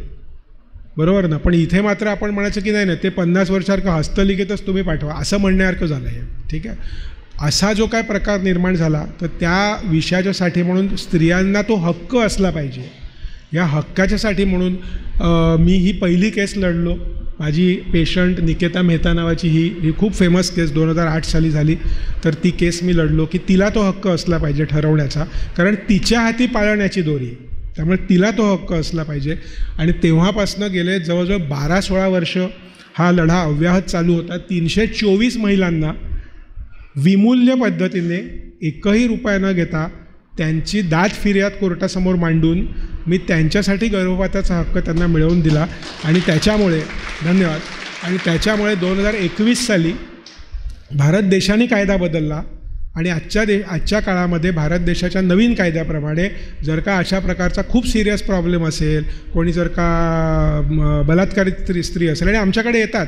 म्हणजे माझ्याकडे एक मुलगी आली होती, 12 वर्षाची मुलगी होती, प्रेग्नंट, तिला 26 आठवडे प्रेग्नन्सी, आणि ती तर 12 वर्षाची मुलगी, तिलाच बिचारीला काय माहिती नाही काय चाललं आहे. आई तिला घेऊन आली की हिचं वजन खूप वाढतंय म्हणून, आणि आम्ही पोटाला हात लावला तर ही मुलगी प्रेग्नंट. अशा प्रकारच्या जेव्हा मुली आमच्याकडे येतात किंवा अशा प्रकारच्या जेव्हा स्त्रिया आमच्याकडे येतात तेव्हा त्यांना कुठेतरी तो हक्क त्यांना मिळवून दिला पाहिजे. कारण कुठेतरी हा आपल्याला एक समाज म्हणून ठरवण्याचा हा प्रश्न आहे की आपल्यासमोर असणारी 12 वर्षाची मुलगी जी आहे ती अधिक महत्त्वाची का तिच्या पोटात असलेलं बाळ जे आहे ते अधिक महत्त्वाचं, हा प्रश्न कुठेतरी प्रत्येकाला स्वतःच्या लिमिटमध्ये सोडवावा लागेल. मग तो सोडवत असताना त्याचा धर्म, त्याचं अपब्रिंगिंग, त्याचे मॉरल्स, त्याच्या एथिक्स, त्याचा त्यांनी इंडिव्हिज्युअली विचार करावा. पण तिच्यावरती ती जर का प्रेग्नन्सी कायद्यामुळे लादली जाणार असेल तर तसं होता कामा नये.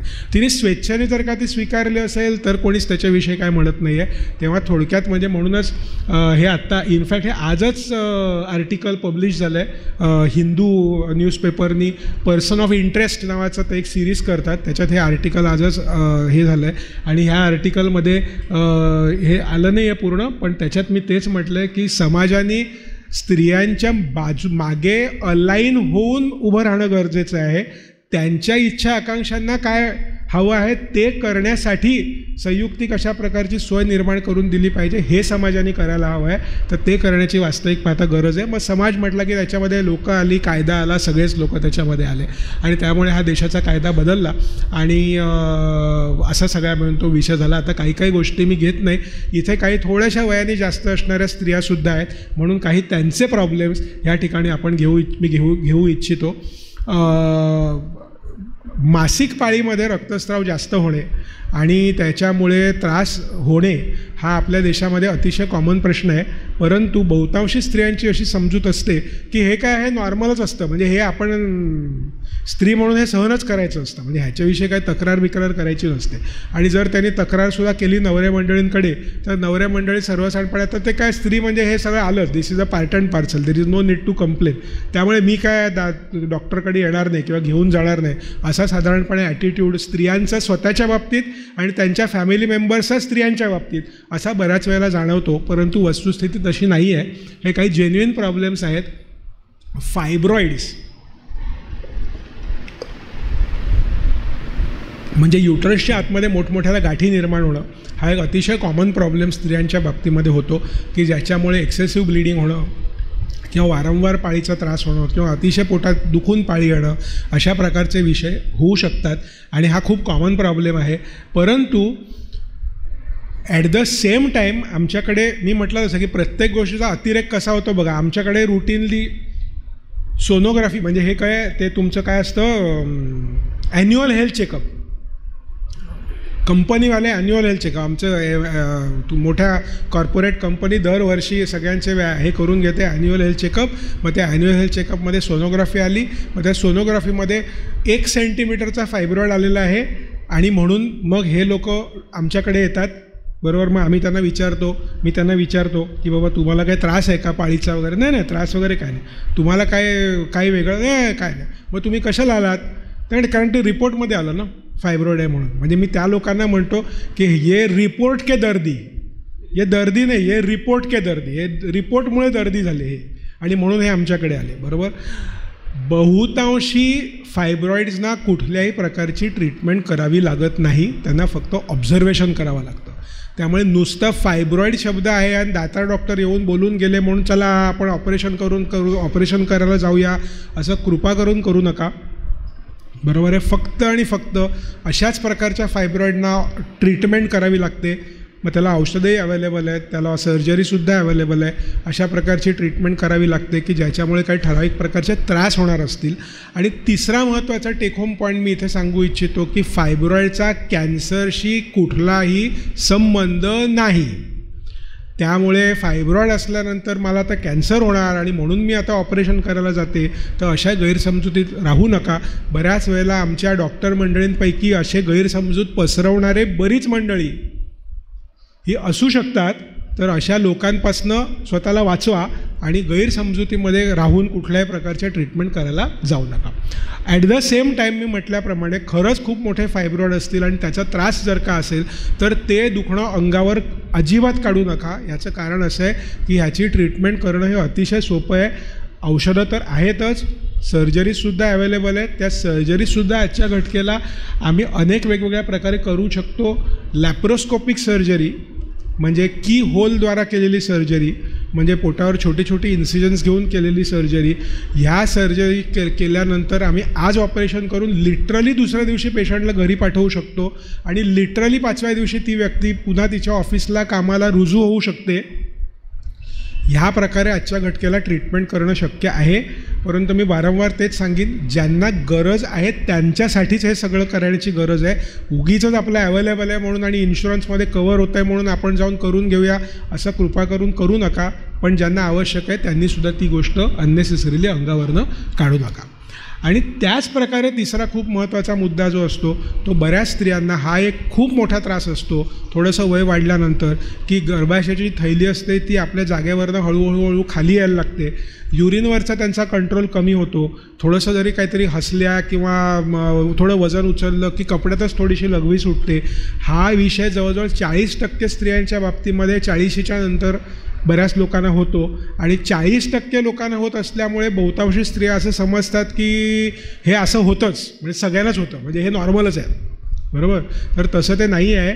आमच्याकडे अशा कितीतरी स्त्रिया येतात की ज्यांचं social life has gone to dogs because of this problem, की लघवीचा त्रास, त्यामुळे बाहेर जाऊ शकत नाहीत कारण टॉयलेट्स सगळीकडे इझिली अवेलेबल नसतात. म्हणून मग समाजापासून दूर व्हायचं आणि कुठेतरी कोपऱ्यामध्ये राहायचं आणि कुढत बसायचं, समाजात भाग घ्यायचा नाही, फंक्शन्सनं जायचं नाही, काही करायचं नाही. इतका मानसिक मोठा परिणाम ह्याच्यामुळे होऊ शकतो. आणि त्यालासुद्धा अतिशय साध्या आणि सोप्या ट्रीटमेंट्स आणि ह्या गोष्टी इझिली अवेलेबल आहेत. आणि त्या सगळ्या नॅचरल ऑरिफिस सर्जरीज आहेत, म्हणजे त्याला आम्हाला पोटावरनं कुठल्याही प्रकारचा कट बीट काही करावा लागत नाही. आणि त्या प्रकारेसुद्धा आम्ही ह्या प्रकारच्या सर्जरीज करू शकतो. त्यामुळे ह्याही काही गोष्टी ज्या आहेत, तर ह्या गोष्टी ज्या आहेत ह्या आपण त्याचा थोडासा विचार आपण करायला पाहिजे. आता शेवटच्या भागाकडे येऊया. एक 10 मिनटं शेवटची उरलेली आहेत. त्याच्यामध्ये मी थोडंसं मेनोपॉजविषयी बोलणार आहे आणि सर्वायकल कॅन्सरच्या विषयी बोलणार आहे आणि मग प्रॉब्ली आपण इथे थांबू.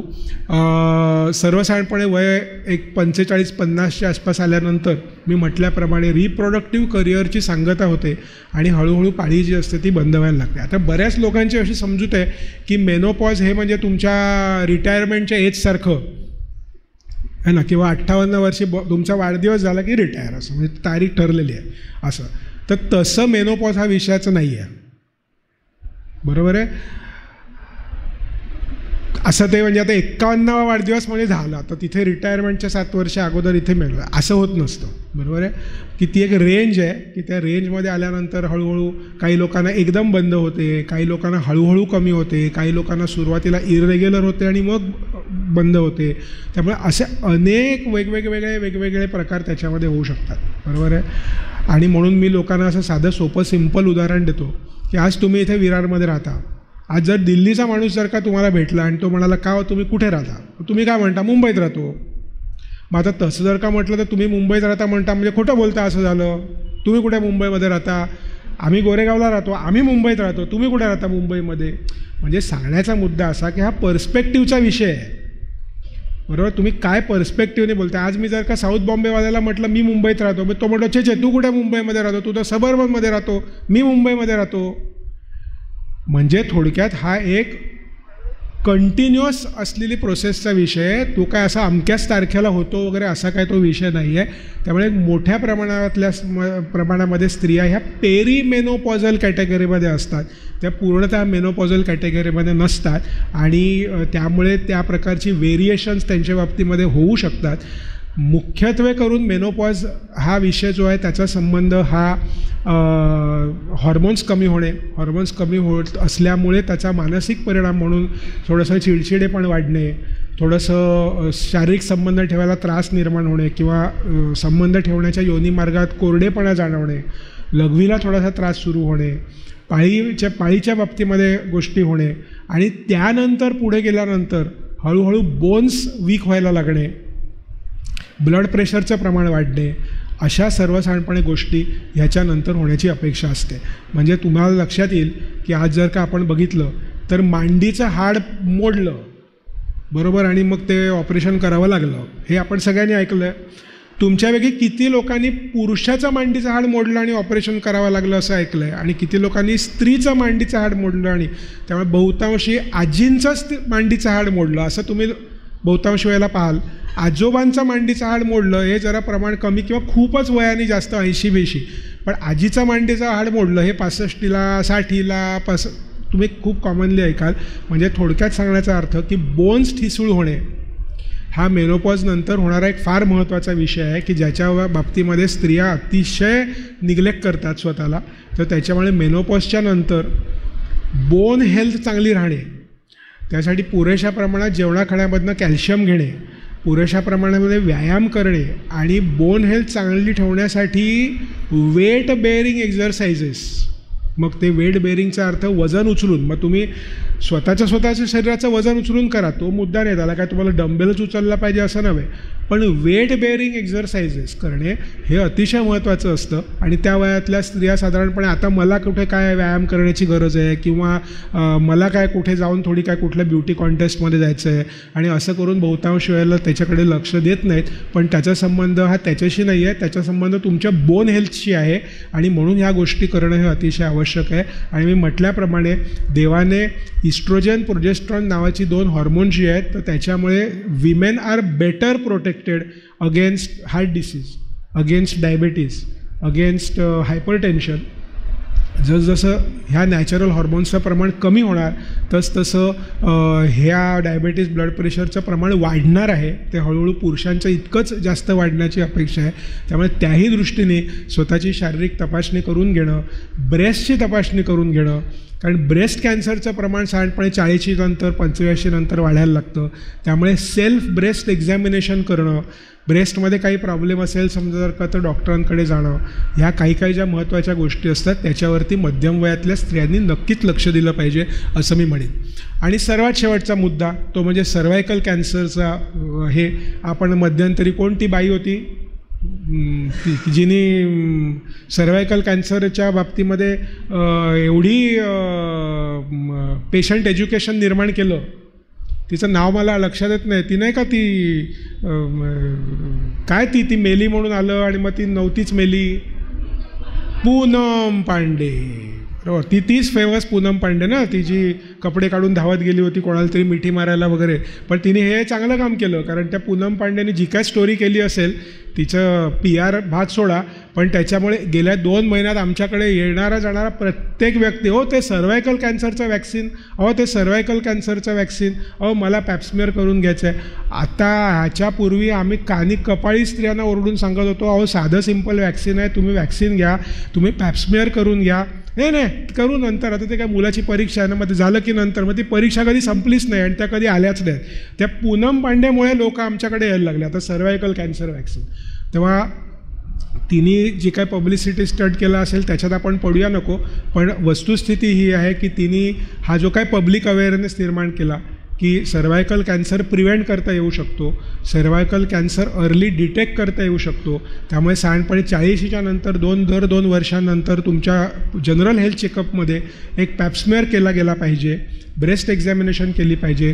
तुमचे जर का कोणी एम्प्लॉईज असतील की ज्यांना तुम्ही हे देत असलात, तर महिला एम्प्लॉईजच्या बाबतीत ह्या 2 गोष्टी तुम्ही जरूर द्या. एक वेळ फालतूचा फापट पसारा नाही दिलात तरी चालेल, पण ह्या 2 गोष्टी तुम्ही जरूर द्या. तुम्ही जर का एम्प्लॉयर असाल आणि तुमच्या एम्प्लॉईजसाठी ह्या जर का गोष्टी तुम्ही जर का करत असाल, तर हे तुम्ही नक्की लक्षात ठेवा. त्यामुळे सर्वायकल कॅन्सर वॅक्सिन नक्की प्रत्येक व्यक्तीने घेतलं पाहिजे. विशेषतः 9 ते 14च्या वयोगटात ज्या मुली असतील, शारीरिक संबंध सुरू होण्याच्या अगोदर जर का सर्वायकल कॅन्सरचं वॅक्सिन जर दिलं गेलं असेल, तर त्याच्यामुळे कितीतरी जास्त प्रमाणामध्ये कॅन्सर हा टाळता येऊ शकतो. यावेळेला आपल्या बजेटमध्ये सुद्धा आपल्या माननीय अर्थमंत्री निर्मला सीतारामन जे आहेत त्यांनी म्हटलेलं आहे की आम्ही काही ठराविक वर्गासाठी हे कॅन्सरचं वॅक्सिन आम्ही फ्री देणार आहोत. आणि आता भारत देशामध्ये आपल्याला सगळ्यांना कल्पना आहे, सिरम इन्स्टिट्यूट ह्या भारतीय कंपनीने सर्वायकल वॅक्सिन मॅन्युफॅक्चर करण्याच्यासाठी म्हणून सुरुवात पण केली आहे. त्याचप्रमाणे ही पॅप टेस्ट नावाची एक अतिशय सोपी टेस्ट असते की जी अतिशय सिंपल टेस्ट असते, तर ती दर 2 वर्षांनी 3 वर्षांनी एकदा आपण खरं म्हटलं जर का तर करून घेतलं पाहिजे. त्यामुळे prevention is better than cure असं जे म्हटलेलं आहे, तर त्याचा आपण सगळ्यांनी हे विषय लक्षात घेतला पाहिजे. मला असं वाटतं की ऑलमोस्ट बरोबर 11:30 झालेले आहेत, त्यामुळे ह्या काही गोष्टी मी आता बोलणार नाही आहे. बऱ्याच गोष्टी होत्या आणि शेवटचा सॉरी हो घ्यायला हरकत नाही. आणि शेवटचं मी फक्त इथे सांगू इच्छितो, ह्या आजाराविषयी मी बोललो नाही, शेवटी ठेवला होता. त्या आजाराचं नाव आहे सायबर कॉन्ड्रिया. ऐकलं का कोणी सायबर कॉन्ड्रिया हा आजार? आजच्या काळामध्ये जगातल्या 90% लोकांना हा आजार झालेला आहे. घाबरू नका. अतिरेकी गुगलचा वापर करणे, त्याच्यामुळे जे काही टेन्शन निर्माण होतं त्याला सायबर कॉन्ड्रिया म्हणतात. ठीक आहे, त्यामुळे तो काही दुसरा मोठा आजार नाही आहे. त्यामुळे गुगलचा वापर नक्की करा. डॉक्टर गुगल, गॉड गुगल ह्याला प्रश्न नक्की विचारा. मी विचारू नका असं म्हणणार नाही, पण तुम्ही जसे प्रश्न विचाराल तसं तुम्हाला उत्तर येणार आहे. त्यामुळे तुम्ही काय प्रश्न विचारणार आहात हे सुद्धा अतिशय महत्त्वाचं आहे. आणि ह्याच्यासाठी म्हणून मी स्वतः नेहमी असं बिलीव्ह करतो की काय विचारायचं आहे, कसं शोधायचं आहे गुगलवरती हे सुद्धा आपल्याला समजलं पाहिजे. हा व्हिडिओ आहे खरं म्हणजे, हा चालू होतो आहे का? तुम्हाला तुम्ही चालू करता येतो का बघा व्हिडिओ?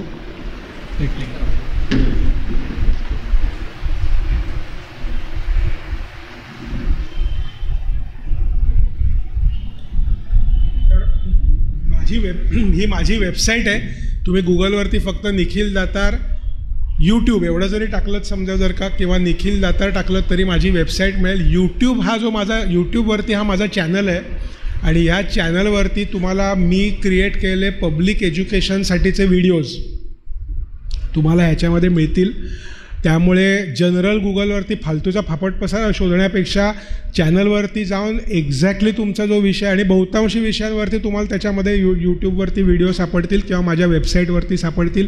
mygynec.com my गायनॅक ही इथे खाली आहे बघा तिथे mygynec.com. तर त्याच्यावरती जाऊन सुद्धा तुम्ही माहिती घेऊ शकता, कारण की इन्फॉर्मेशन इज द पॉवर आणि त्या पॉवरचा वापर आपण योग्य प्रकारे केला पाहिजे. तेव्हा पुन्हा एकदा आजच्या महिला दिनाच्या दिवशी मी सगळ्यांना I wish all of you all a very good health आणि एवढं बोलतो आणि माझं भाषण संपवतो. पुन्हा एकदा मला संधी दिल्याबद्दल धन्यवाद. Thank you very much. इथे उपस्थित असलेल्या महिलांच्या आणि अर्थातच पुरुषांच्याही मनामधल्या बहुतेक प्रश्नांची उत्तरं डॉक्टरांनी अतिशय सविस्तरपणे आणि आपला समाधान असे दिलेले आहेत.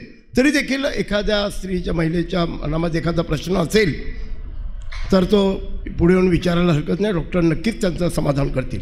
आपण सगळ्यांना एक नम्र विनंती की प्लीज फक्त एक शेवटची 5 मिनटं आपण थांबायचं आहे. एवढा वेळ तुम्ही गेले सतत 3 आठवडे आम्हाला देत आहे, 3 रविवार. फक्त शेवटची 5 मिनटं. कोणी पुढे येऊन यस या या इकडे या. हां चालेल.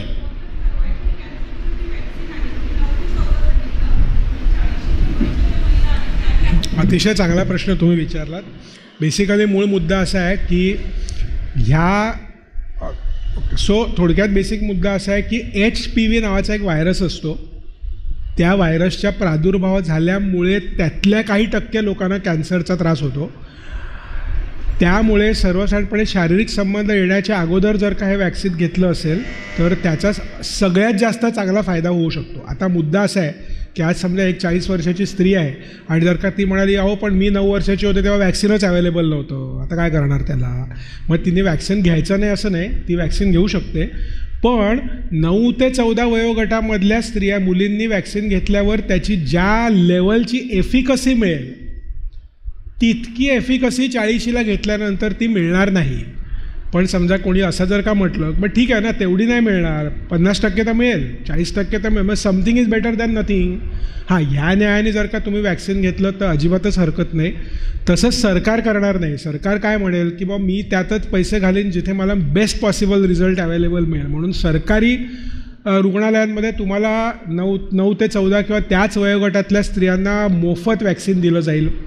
परंतु आपण खिशातनं पैसे खर्च करून त्याच्यानंतर कधी घेऊ शकतो, ते वॅक्सिन घेण्यातच फायदा आहे. परंतु मी म्हटल्याप्रमाणे हे लक्षात ठेवा की वॅक्सिन घेतलं आहे म्हणून आता आपल्याला अमृताचा कलश मिळाला असून आपण आता पॅप्समिअर करायची गरज नाही, ब्रेस्ट तपासायची गरज नाही वगैरे अशा भ्रमात राहू नका. बरोबर आहे, तेही करायलाच पाहिजे, पण तरीसुद्धा वॅक्सिन पण घेतलं पाहिजे. हे पुढच्या वयोगटातल्या लोकांसाठीचा सल्ला. डॉक्टर, या वॅक्सिनशी संबंधित एक प्रश्न की ही वॅक्सिन कुठे उपलब्ध होते आणि साधारणपणे किती खर्च येतो? माझ्या मते वॅक्सिन आता सध्या माझ्या मते कुठेही उपलब्ध असेल. माझ्या मते विरारमधल्या तुमच्या कुठल्याही गायनाकॉलॉजिस्टकडे जर का तुम्ही गेलात तर ते वॅक्सिन तुम्हाला मिळेल. किंबहुना काही फार्मसी स्टोअर्समध्ये सुद्धा ते वॅक्सिन सहज उपलब्ध होऊ शकेल. आणि माझ्या अंदाजाप्रमाणे भारतीय वॅक्सिन जे आहे ते मला वाटतं 2,500 हजाराच्या आसपासचं वगैरे काहीतरी असेल साधारणपणे. एक्झॅक्ट त्याची प्राईस मला माहीत नाही, पण त्याच्या रेंजमध्ये असेल. असं काय अति एक्सपेन्सिव्ह काय ते वॅक्सिन नाही. डॉक्टर, ह्या संदर्भात अजून एक प्रश्न असेल की जर त्या मुलीला पाळी आली नसेल म्हणजे 9 ते 14 तरी हो, पाळीचा काय संबंध नाही. शारीरिक संबंध येण्याच्या आधी म्हणजे लग्न होण्याच्या आधी थोडक्यात. डॉक्टर, अजून एक प्रश्न, तुम्ही एक केस सांगितली 77 वयाच्या हो भले IVF हो पण मग मेनोपॉज नंतर हो त्याला आम्ही IVFमध्ये त्याला आम्ही बेसिकली एग डोनेशन म्हणतो. म्हणजे कसं झालं आहे माहीत आहे का, हल्ली आई हा शब्दाचा अर्थच बदलला आहे. बरोबर आहे. पूर्वी गोष्टी सिम्पल होत्या की जी आई नैसर्गिकरित्या प्रेग्नंट होते म्हणजे ती स्वतःचंच एग, स्वतःचंच युट्रस, स्वतःच डिलिव्हरी आणि स्वतः मूल म्हणजे आई झाली. बरोबर. आताच्या काळामध्ये टेक्नॉलॉजीमुळे आई नक्की कोणाला म्हणायचं, म्हणजे तिचं युट्रस चांगलं आहे पण तिच्याकडे एग्ज नाहीत, अंडी नाहीत, म्हणून डोनेटेड एगचा वापर करून ती स्वतःच प्रेग्नंट राहते, ती स्वतःच डिलिव्हरी करवते. त्यामुळे बच्चा उसके ही कोख से पैदा हो गया लेकिन वो उसका बच्चा नहीं, कारण जेनेटिकली अंड दुसऱ्या कोणाचं तरी आहे. मग तुम्ही आई नक्की कोणाला म्हणणार? किंवा हल्ली जे काय नटनट्या मंडळींचं आपण ऐकतो की सरोगसी, म्हणजे तिच्या स्वतःच्या युट्रसमधूनही मूल पैदा झालेलं नाही पण तरी पण मग ती आई. म्हणजे थोडक्यात म्हणजे आई ह्या वाक्याची डेफिनेशन मदर टेरेसापासून इथपर्यंत तुम्ही म्हणाल त्या व्यक्तीला तुम्ही आई म्हणू शकता आणि करू शकता. तुम्ही ठरवायला हवं की मी कुठपर्यंत जायला तयार आहे. डॉक्टर, मोनोपॉज जेव्हा येत असतं तेव्हा बऱ्याच वेळेला गॅप मोठा पण असू शकतो अनियमित पाळीचा. तेव्हा म्हणजे काही स्त्रियांचे प्रश्न असे ते थोडक्यात म्हणजे कसं आहे माहिती आहे का, मरीन लाईन्स आणि चर्चगेटच्या मध्ये कशी गाडी थांबते की नाही बऱ्याच वेळा, बरोबर आहे की नाही. आणि आपण म्हणतो चर्चगेट आलं, अरे पण आलं म्हणजे अजून नाही आलं, पण म्हणजे आलं. बरोबर आहे ना, सगळ्यांना अनुभव आहे ना, चर्चगेट आणि मरीन लाईनच्या मध्ये गाडी हमखास सिग्नलला थांबते, बरोबर ना. त्यामुळे तशा अवस्थेमध्ये थोडासा असा कभी हा कभी ना अशा टाईपचा प्रकार होतो, नाही अशातला भाग नाही. सर्वसाधारणपणे सबुरी, शांतता इज इनफ, त्या पलीकडे जास्ती काही लागत नाही. परंतु एखाद्या वैद्यकीय डॉक्टरांच्याकडे जाऊन बाबा प्रॉब्लेम काही नाही ना हे कन्फर्म करून घ्यायला हरकत काहीच नाही, बरोबर. 99% त्याचं उत्तर डॉक्टर हेच म्हटलं की काही विशेष करायची गरज नाही, त्याने वाट बघा, काही प्रॉब्लेम दिसत नाही आणि त्यांचा सल्ला घ्या आणि आनंदाने परत या. बाकी या व्यतिरिक्त काही करायची गरज नाही. फक्त तिथे प्रॉब्लेम एवढाच होतो की त्या दर्शनानंतर प्रसाद मिळत नाही, प्रसाद द्यावा लागतो. बरोबर ना. एरवी कसं आपण मंदिरात दर्शन घेतलं की प्रसाद मिळतो, मग आपण आनंदाने घरी येतो. इथे आपल्याला आनंद मिळण्यासाठी प्रसाद द्यावा लागतो. पण अगदीच वाटलं जर का तर मग तो थोडा द्यायला लागेल प्रसाद, तो द्या, पण कन्फर्म करा आणि घरी या. मी म्हटलं तसं की जनरली श्रद्धा आणि सबुरी ह्या पलीकडे फार काही करावं लागत नाही, पण लागलं जर का तर ते करायला काही हरकत नाही.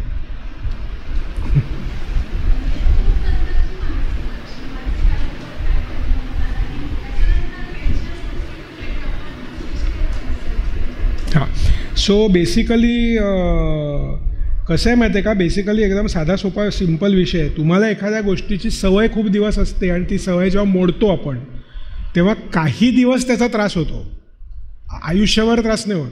आज जसं तुम्ही एका ठिकाणून घर दुसऱ्या ठिकाणी शिफ्ट केलं, तर मग दुसऱ्या ठिकाणी शिफ्ट केल्यानंतर काही दिवस तुम्हाला झोप येणार नाही, काही दिवस तुम्हाला तो संडाससुद्धा परिचयाचा वाटणार नाही आणि म्हणून तुम्हाला स्टूल्स होणार नाहीत, पण हे काही दिवसच चालेल, असं लाईफ लॉंग नाही चालणार. तसं त्या ट्रान्झिशनच्या काळामध्ये शरीरामध्ये हॉर्मोन्स होती, आता ती हॉर्मोन्स गेली, म्हणून काही दिवसांसाठी तो त्रास होणं अपेक्षित आहे, विशेषतः मानसिक त्रास होणं अपेक्षित आहे. असं समजू नका की त्या बाईचा आता मेनोपॉज गेला म्हणजे आयुष्यभर आता ती मानसिक रुग्ण झाली, असं काय होत नसतं.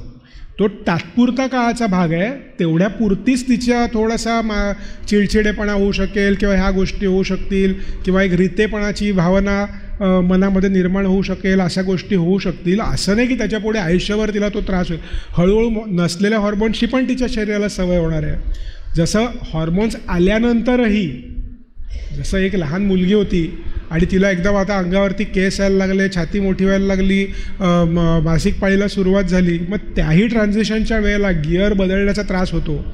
तसा याही ट्रान्झिशनच्या वेळेला गिअर बदलण्याचा त्रास होणार, परंतु तो गिअर बदलण्याचा त्रास हा तात्पुरता आहे, तो परमनंटवाला त्रास नाही आहे. हे पहिलं उत्तर त्याचं.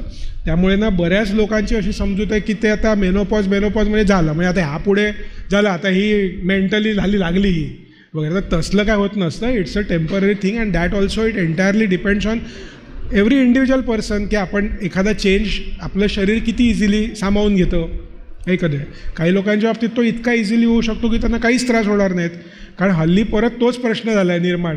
हे लेक्चर ऐकलं ना की पुढच्या आठवड्यामध्ये मी खात्री करून सांगतो तुम्हाला 4 तरी मंडळी कुठल्या तरी डॉक्टरांकडे जातील, अहो ते दातार येऊन सांगून गेलं मला काय त्रासच नाही झाला मेनोपॉजचा. बरोबर ना, म्हणजे असं काय सगळ्यांना व्हायला पाहिजे असं नाही आहे. तर त्याच्यामुळे तो एक भाग. आणि दुसरं तुम्ही कॅल्शियमचं विचारलं तर कॅल्शियम आपल्या बोन्समध्ये कॅल्शियम पुरेसं आहे का नाही हे बघण्यासाठी BMD नावाची एक टेस्ट असते, एक्सरेवाले मंडळी करतात की ज्याच्यामध्ये आपल्या बोन्समधलं कॅल्शियम खूप कमी होतं आहे का ह्याची आपण तपासणी करत असतो. आणि जर का ती खूप ठिसूळ होत असतील जर का तर ती असतील होत जर का तर त्याला ट्रीटमेंट करणं अपेक्षित आहे. नाहीतर चांगल्या प्रमाणात कॅल्शियम घेणं, व्हिटॅमिन D घेणं महत्त्वाचं म्हणजे, आणि एक्झरसाईज, वजन कंट्रोलमध्ये ठेवणं, इतक्या गोष्टींनी सर्वसाधारणपणे हा प्रॉब्लेम आपण सोडवू शकतो. हॅलो, जेव्हा 8-10 स्त्री ऐकायला येतात आणि हास्य कल्लोळ होतोच. काय हास्य कल्लोळ होतोच, म्हणजे एखादा जोक होतो आणि हसतात. पण आताच्या स्त्रिया हसताना म्हणजे आम्ही स्वतःवर कंट्रोल करतो. तर का म्हणजे तुम्ही सांगितल्याप्रमाणे की लवघी सुट्टी. तर ह्याच्यावरती तुम्ही म्हणालात की आमच्याकडे सर्जरी हा उपाय आहे. मला तुम्हाला हे विचारायचं आहे की फक्त त्याच्यावर सर्जरी हाच उपाय आहे की एखादा व्याप वगैरे त्याच्यावरती आपण केलं तर सो तुम्ही हा खूप चांगला प्रश्न विचारलात. ज्याला किगल्स एक्झरसाइजेस असं म्हणतात. आज तुम्ही गुगलवरती किगल्स एक्झरसाइजेस असं जर का तुम्ही टाकलं तर तुम्हाला त्याचं ते मिळतील. बेसिकली खालच्या स्नायूंचा तो व्यायाम आहे. त्या स्नायूंना आपण टाईट करत असतो बेसिकली व्यायामाच्याद्वारे. त्यामुळे परत तेच वजन कमी करणे, कॅल्शियमचा पुरेसा वापर आणि व्यायाम, त्या खालच्या स्नायूंचे, या 3 गोष्टींनी माइल्ड प्रकारचा जर का प्रॉब्लेम असेल तर तो कंट्रोलमध्ये येतो, बरोबर. परंतु काही प्रकारचे प्रॉब्लेम्स किंवा त्याची सिव्हिरिटी ही जास्त असल्यामुळे त्याला सर्जरी करायला लागू शकते आणि ती प्रॉब्लेम तिकडे येतो. कारण त्रास असतो त्याच्यावर किगल्सपर्यंत केलं जातं जनरली, तिथे होत नाही म्हटल्यानंतर मग ती स्त्री त्याच्या पुढे जातच नाही. कारण मग तिला माहीतच नसतं की ह्याच्याविषयी आता काय कोणाला विचारायचं किंवा काय करायचं, आणि मग तिथेच ती गाडी थांबते. म्हणून मी स्पेसिफिकली सर्जरीच्या विषयीशी बोललो. पण तुम्ही जो मुद्दा मांडलात आणि मला तो प्रश्न विचारलात त्याच्याविषयी थँक्यू व्हेरी मच. की surgery is not the only option. Surgery is suppose to be done for a severe kind of a scenario. For other things Kegels exercises is the solution. Kegels, KEGEL apostrophe S exercises तुम्ही यूट्यूबवरती टाकलं की तुम्हाला मिळेल. Doctor अजून 2 प्रश्न असे आहेत की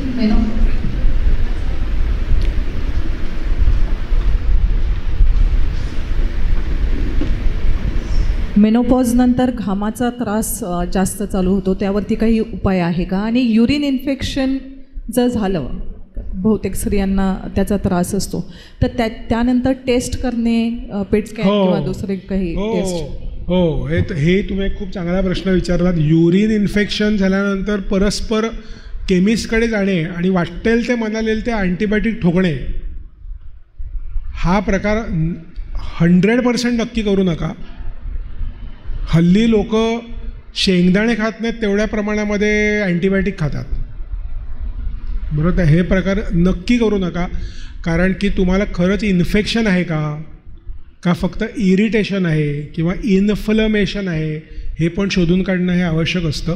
तर त्याच्यामुळे जर का खरंच इन्फेक्शन असेल की जे लघवीच्या टेस्टने आपल्याला कळतं, म्हणजे सिम्पटम्सवरही आपल्याला कळतं, पण लघवीच्या test is a confirmatory for it. तर त्याच्यामुळे लघवीची टेस्ट करून इन्फेक्शन आहे का, ते काय आहे, कुठल्या स्वरूपाचं आहे याची खात्री डॉक्टरांनी करून मग डॉक्टरांनी सांगितल्यानंतर तुम्ही अँटीबायोटिक घ्या. उगीच चण्या कुरमुऱ्याच्यासारखा अँटीबायोटिक घेऊ नका. आणि कृपा करून, बाकी मी आज सांगितलेल्या सगळ्या गोष्टी तुम्ही विसरलात तरी चालेल, पण कृपा करून एक गोष्ट नक्की विसरू नका की अर्धवट 2च दिवस अँटीबायोटिक घ्यायचं, 1च दिवस अँटीबायोटिक घ्यायचं, मग सोडूनच द्यायचं. तर हा प्रकार कृपा करून करू नका. कारण अँटीबायोटिक रेझिस्टंट किंवा रेझिस्टन्स हा आपल्या देशातला एक खूप मोठा प्रॉब्लेम निर्माण झालेला आहे. कारण ह्या प्रकारे जर का आपल्याकडे जर चाललं तर काही वर्षात परिस्थिती अशी होईल की साध्या सिंपल अँटीबायोटिकला आपली शरीरं रिस्पॉन्डच करणं बंद करून टाकतील. कारण त्यांना ती इतकी सवय झालेली असेल की साध्या गोष्टी अँटीबायोटिक जे आहे तर त्यांना रिस्पॉन्सच देणं बंद होईल. म्हणजे मग अशी परिस्थिती होईल की तुम्हाला उंदीर मारण्यासाठी पण मशीन गन आणायला पाहिजे. तेव्हा कृपा करून अशा गोष्टी करू नये, हे नक्कीच मी इथे सांगू इच्छितो. स्त्रियांचं आरोग्य हे पुरुषांच्या हाती असतं, म्हणून आता आपण प्रश्नोत्तरामध्ये शेवटचा प्रश्न पुरुषांतर्फे सर आपणास विचारतील.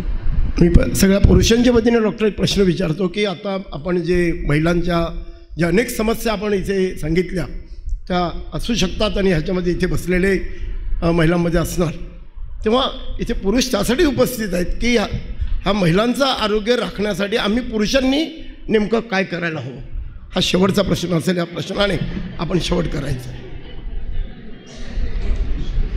अतिशय छान प्रश्न. आणि मला असं वाटतं ह्या विषयावर अनेक ठिकाणी मी बोललो, परंतु हा प्रश्न पहिल्यांदाच येतो आहे.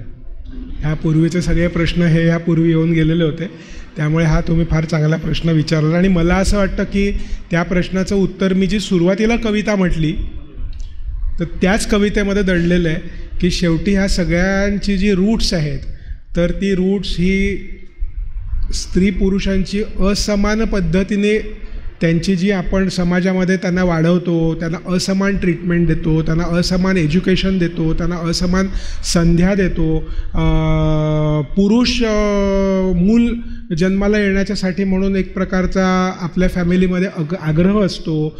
स्त्रियांनी सांगितलेले प्रश्न हे बायकी प्रश्न म्हणून त्याच्याकडे आपण दुर्लक्ष करतो. असे जे काय बारीक गोष्टी आपण ज्या करत राहतो ऑल द टाईम, बरोबर आहे, तर त्या गोष्टी आपण करता कामा नये. अर्थात मी असं म्हणेन की त्या करता कामा नये म्हणजे पुरुषांनी तक्रार केली तर बायकांनी त्यांना झिडकारून टाकावं असाही त्याचा अर्थ नाही. म्हणून मी म्हटलं मगाशीला की सोबतीचा करार हवा, तर त्याच्यामुळे तो सोबतीचा करार असणं हाच त्यातला मला असं वाटतं सर्वात महत्त्वाचा गाभा आहे त्याच्यातला. तर त्याच्यामुळे त्या दृष्टीने जर का बघायला सुरुवात केली ओव्हरऑलच जर का आपल्या अपब्रिंगिंगकडे, आपल्या थॉट प्रोसेसकडे, तर मला असं वाटतं हा प्रश्न सुटू शकेल. आणि मला असं वाटतं तेच उत्तर. आयुष्यात आनंदी राहण्यासाठी काय लागतं? एक मनासारखा जोडीदार,